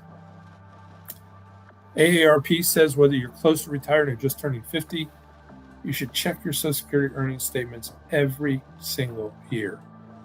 It's important to realize that some of those have statutes of limitations. If you've got an error in there, there might be a statute of limitations that already might be too late to fix it. It's one of those things that you've got to know. Every time I do one of these workshops, I offer a complimentary Social Security analysis. I'm going to do the same tonight. I'm going to explain three things. I'm going to tell you what's included in that. I said comprehensive and I said complimentary. So it's not going to cost you anything, and it's comprehensive. So I'm going to explain what we do, what's included. I'm going to explain who's going to do it for you. And then I'll explain why I do it, why I offer this. Let's get started. Look, everybody needs to know what their break-even is. It's just the first step to do any kind of planning. It's the first thing you need to know. But it's not the only thing you need to know. It's just the first pillar. We'll go into it and give you not just a guess, we'll give you a comprehensive viewpoint of that. It will be easy to understand and implement. It will not take a lot. It will be simple to get. We'll make it easy for you. We'll look at alternatives and shortfalls. What if I don't have enough, Dave? What if I'm doing this and I just don't have enough money? What are the options? What can I do to change that? We'll show you what the options are. And then what are the alternatives? You're showing me this, saying it's the best, but I don't like that. What if I wanted to do it here? What does that look like? No problem. We'll walk you through that, show you in detail, and do the comparison for you. What about retirement income cash flow and tax analysis? Can you save me money in taxes? Yeah, that's what this is about. We'll show you exactly what that means and what it looks like and why it's so critical and so important. And then what about income planning? Am I taking whatever assets I have and I'm projecting an income from that? Have I done that correctly? Have I overestimated how much those assets can produce and how long they can produce it? That's a problem. We'll go into detail with that. But you know what's another problem? What if I've underestimated? This is surprisingly a big problem. People don't really look. The worst case retirement is that you wake up when you're 80 and you've got way more money than you'll ever need. Somebody should have done the work to tell you that 10 years ago, 15 years ago, so you knew, so you could actually enjoy what my parents used to call the golden years. I don't hear that called very much anymore. But look, if you're going to travel, if you're going to do some interesting things, you're not going to start at 80. And the problem here is many of us don't really know what our income is going to be. We don't really have an understanding in a way with a real retirement plan that tells me what it's going to be, so I can actually feel comfortable spending money that I'm too afraid to do, that I stay up at night with one eye open, looking at the futures market to tell what the market's going to do tomorrow, because I'm consumed with it. You need to have a real understanding of that to be able to enjoy retirement.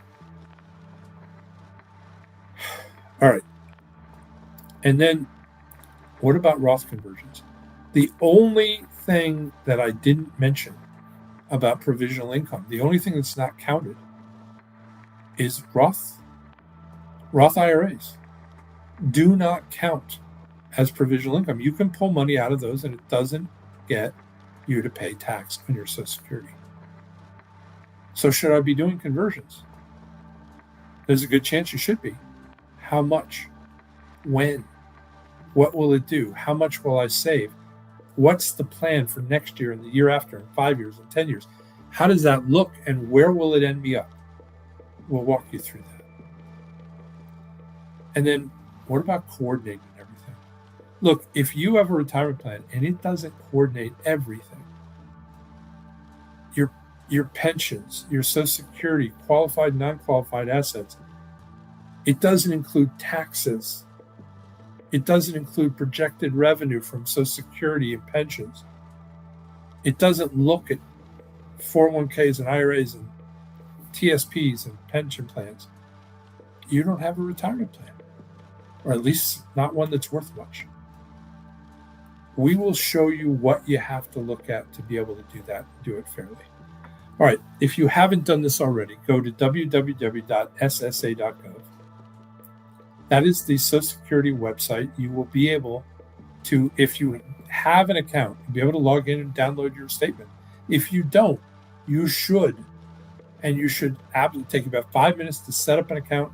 If it's the first time you're doing that, it'll probably take 10 minutes because you'll have to actually prove who you are. They're going to ask, what car did you own in 1974 or something. They have information like crazy on you, but they'll be able to tell that you know what that information is. And then you'll have that password and login for the rest of your life. And then tonight you'll want to schedule your complimentary analysis. Now, I'm going to tell you two options. If you're concerned about taxes tonight, if you're concerned about filing correctly and you don't want to overpay taxes, you want the least amount of taxes in your retirement possible, and you've got money in 401ks or IRAs or significant amounts of non-qualified assets, you will want to schedule option one. That's the whole kit and caboodle. It's everything I just laid out in our complementary analysis. That's option one. Very simple. Option two. Some of you on this call do not have other assets. The vast majority of what you've got coming in retirement is your Social Security. The laws are set up so that if the only income or very little income other than that is your Social Security, you will not have a tax bill associated with it, with an income tax bill. If Social Security is your income, you cannot pay tax on it. It's physically impossible to do that. The laws and the tax laws are set up so you can't. It's when you have this other assets that forces you to do it. And that's where you need the planning. Here's what you have. You have a question about timing. It all becomes a strategy of when should I file. That's what I've created the workbook for. It will walk you through every different opportunity, every different thing, so you know what's the perfect plan for you in terms of filing. So that's option two. That's the workbook. Now, if you're option one, you're going to get a copy of the workbook too, but you won't need it because we're going to walk you through it backwards to forwards. But option two is the workbook. Now, I'm going to tell you, I told you I would tell you who would do this for you. I'm going to do that right now. And in the meantime, I'm going to ask our tech team in the chat to put a link up. And I'm also going to set a QR code up for you so you can do that, and you can do it while I'm explaining. Tonight, look, you're very fortunate tonight. I've asked a really good friend of mine, Justin Ponce, to step up and free up his calendar for the next several weeks so that he has time to do this. There are a lot of you on here, but he's going to make time for every single one of you. Let me tell you a little about him and a little about his background and why he is an exceptional person and why you're going to enjoy it. So first off, Justin has a CRPC. This is a designation for the College of Financial Planning. It's a Chartered Retirement Planning Counselor. He's earned that. He's also earned his APMA, his Accredited Portfolio Management Advisor, another designation specifically from the College of Financial Planning. He also carries the same NSSA certification that I carry. That is the only college accredited designation for Social Security and for taxes in the country. Now, on top of all that, Justin's earned an MBA.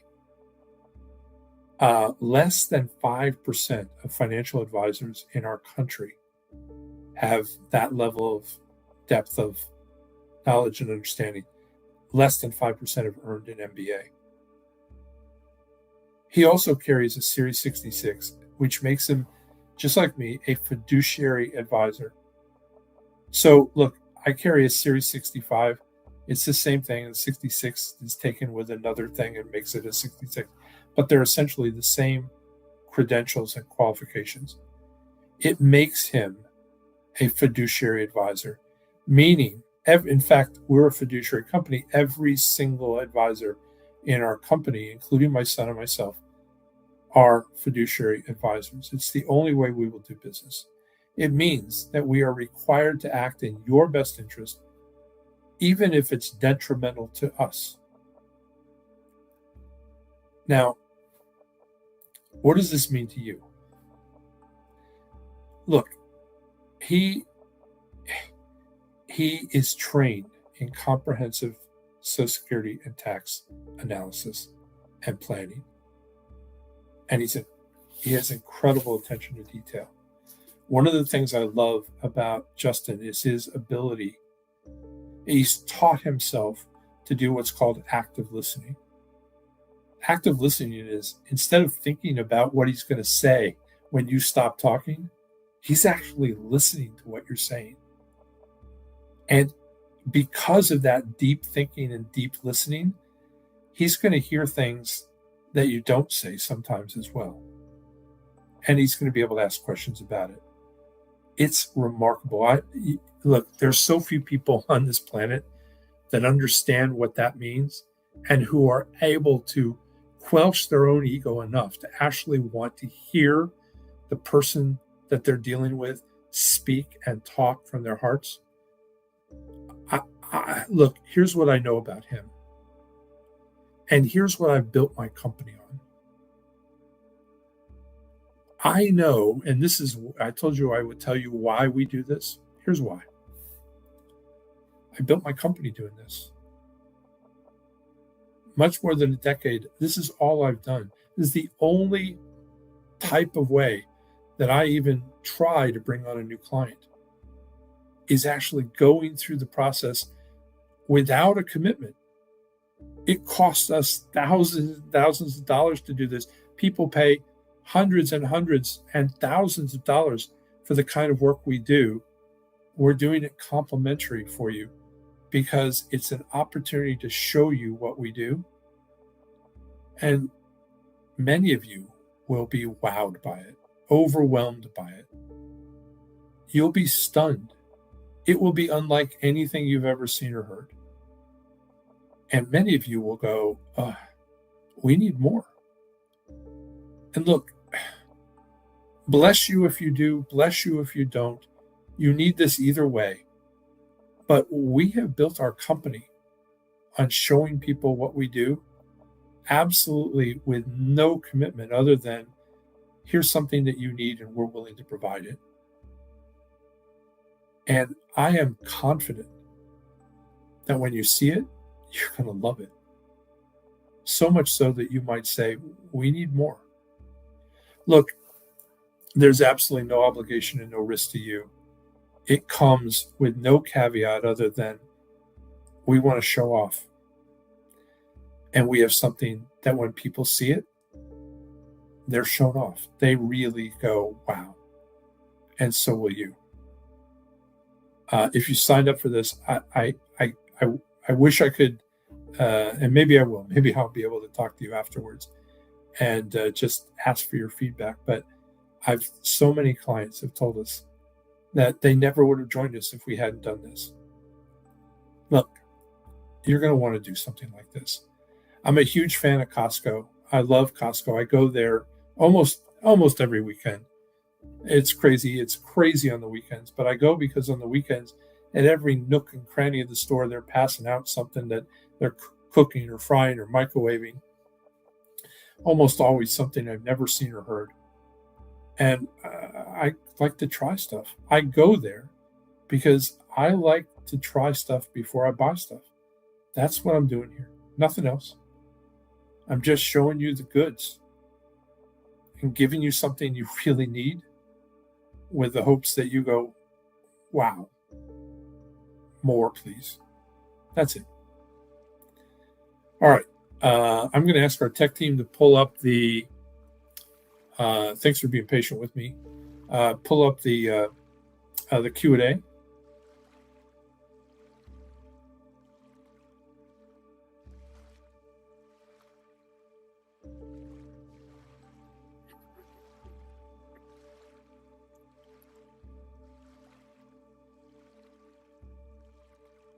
Here it comes.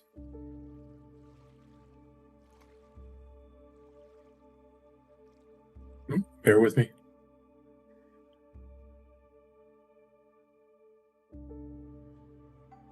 There we go. All right, first question from Hey Good Farm. If you pull out money from a Roth IRA, is that provisional income? Now, I just sort of said that a minute ago, but great question. No, Roth is the only money that comes out of one of those accounts that does not count as provisional income, which is why Roth planning is so critical and important in retirement planning. Great question.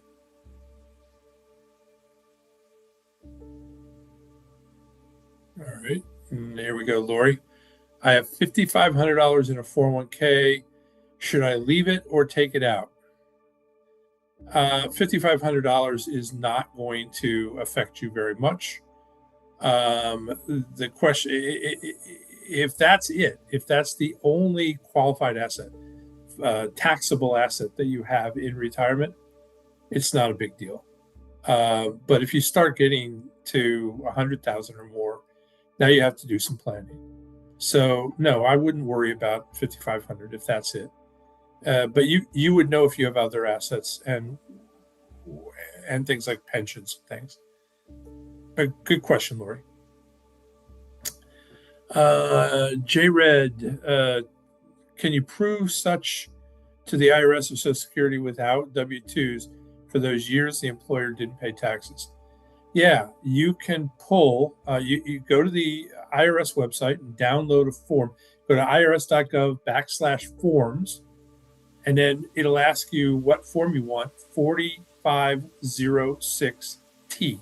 4506T, that's a request for a specific year of tax transcripts. So it's going to say what year, you tell it what year.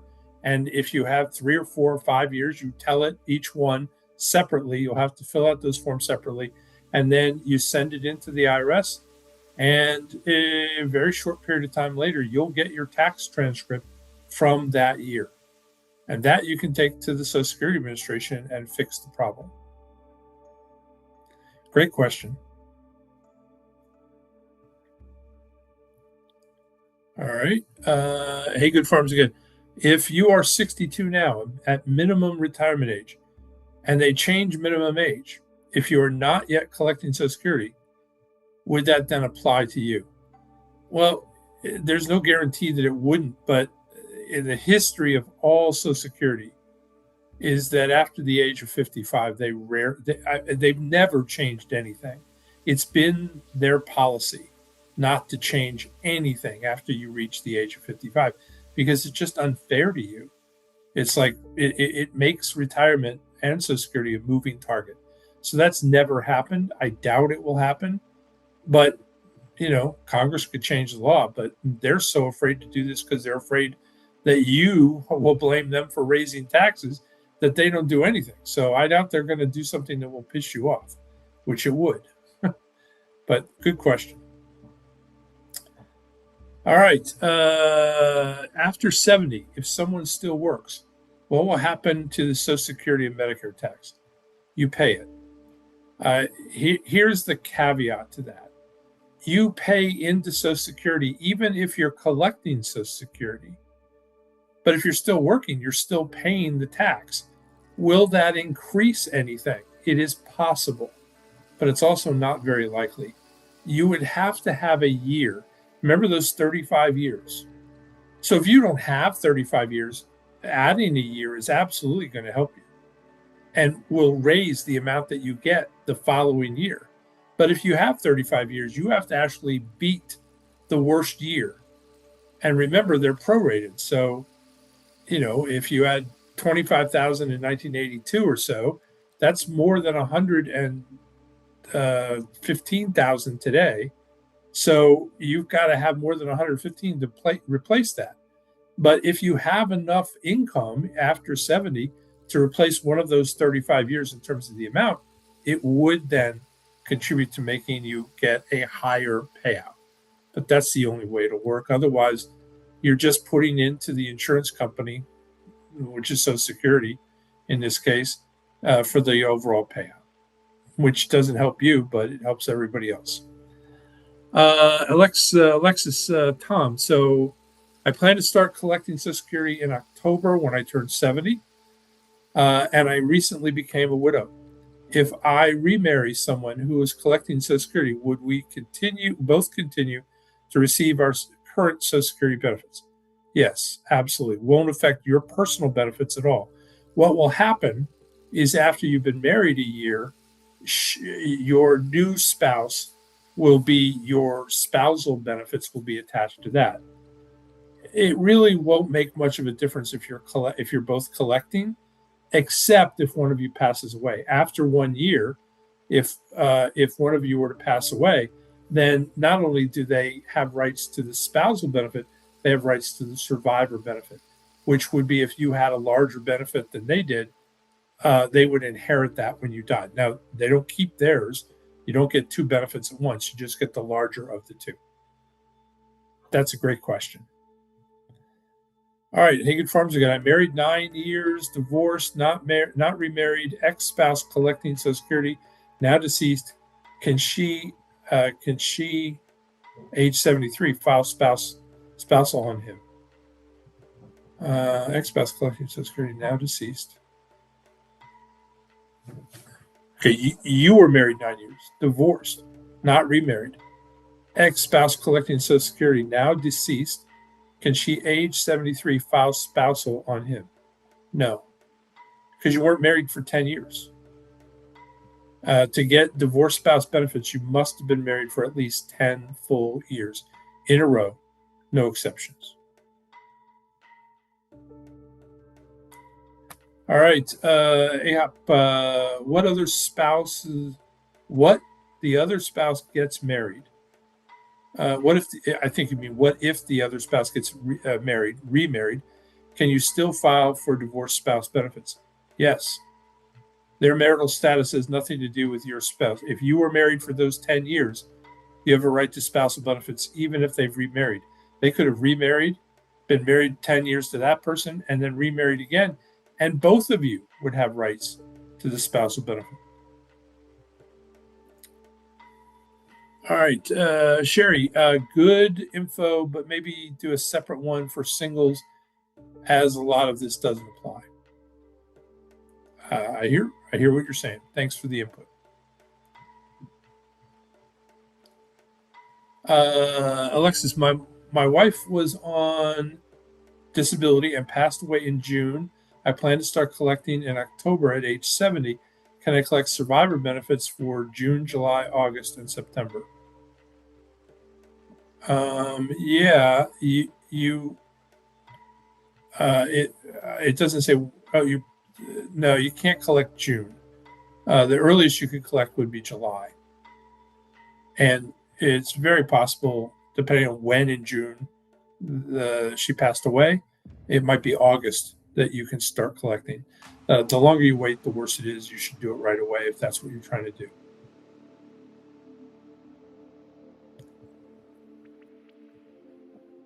Susan Sunshine, how can we avoid Social Security tax?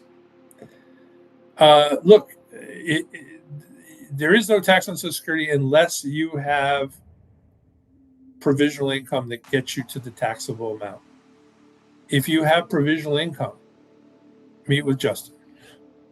The best way to do that is with some financial planning that will get you there. That's the best answer I can give you. Hey, good farms. If you pull money out of Roth IRAs, is that provisional income? I just answered this, but no. The answer is no. Roths do not count. It's the only thing that does not count. Sue, FYI, you said senior bonus at $6,000 per person ends in 27. Is that valid for the full year of 25, 26, 27? It is valid for 25, 26, 27, and 28. I can't check it while I'm doing this, but I think it's just 3 years, 25, 26, and 27. But you could be right. I'm human. But yeah, I think the point I was trying to make is it ends. It does not continue. Okay. This is Adipom. After 70, if someone earns $1 million, what will happen to his Social Security benefits? I missed that point. You said billions. Sorry, I missed that point. Thanks. Look, you still get your benefit, but it is going to be taxed at a huge amount. I mean, there are ways that you can set this up. There are things that can be done that will help you. I would suggest this is a no-brainer to meet with Justin because planning can reduce that amount tremendously. But yeah, you're going to pay tax on your Social Security. At 70, they're not going to take away your Social Security. They're just going to tax it till they can't tax it anymore. Planning can help that. Jeffrey, could we get a link to download the workbook? Yeah, if you hit the QR code or touch the link in there, it will get you right there. I'm assuming you typed this well before we got to this point. Thanks for the reminder, though. All right, this is Diane. This is very informational. Thank you for this. You're welcome, Diane. Thanks for the feedback. I think it's TTD Johnson. Okay, thank you for sharing your knowledge. You're absolutely welcome. Susan, should or can I convert my 401k to an IRA? I'm at 69 and just retired, not starting my Social Security until September. When I turn 70, you need a plan.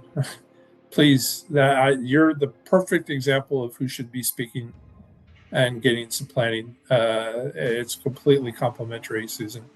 Talk to Justin. Just set it up, make an appointment, and he will walk you through this.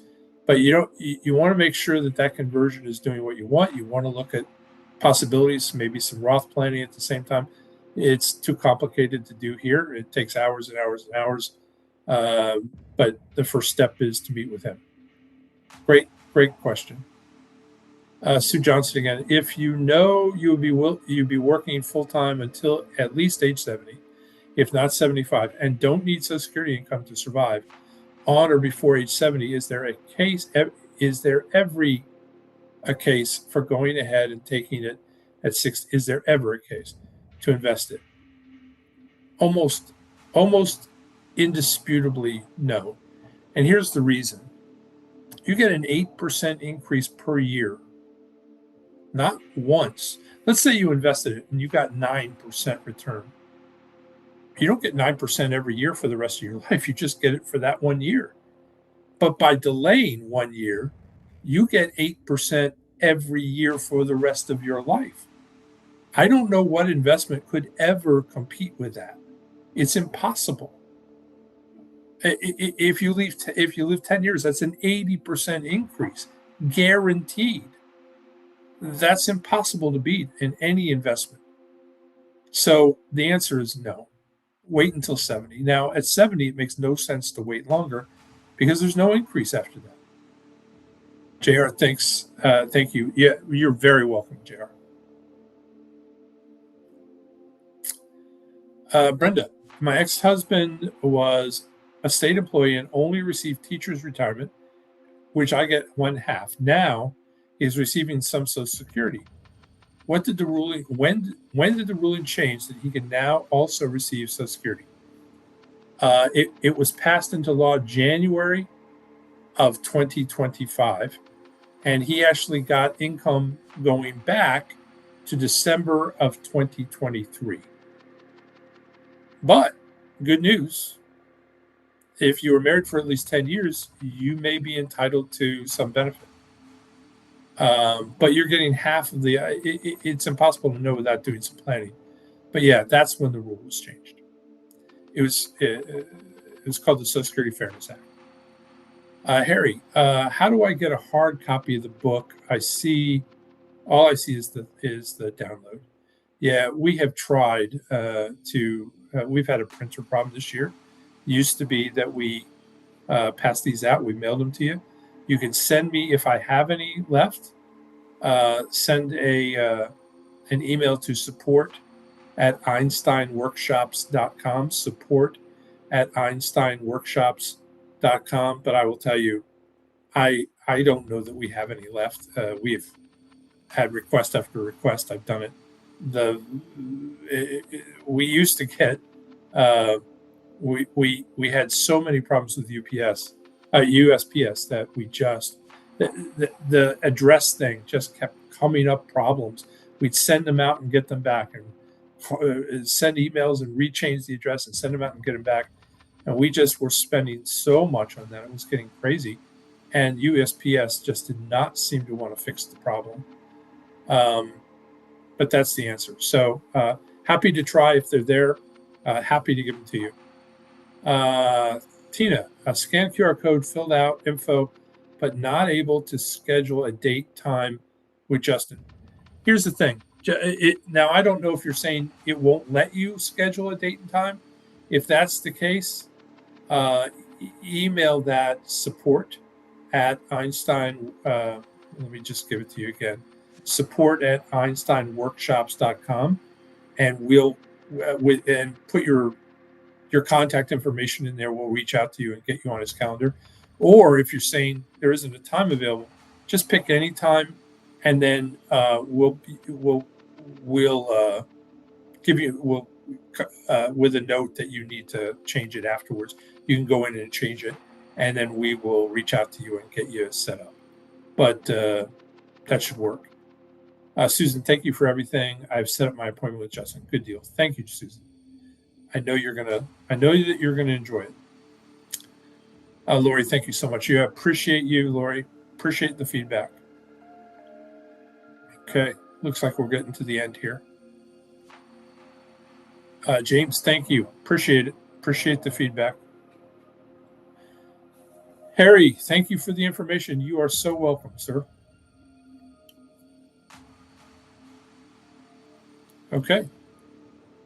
That looks like it. All right. We've come to the end. I am going to wish you all a good evening, good planning, and may you all have a wonderful, well-deserved, well-earned, peaceful retirement. Good planning, everyone. Thanks again. Thanks so much. Bye-bye.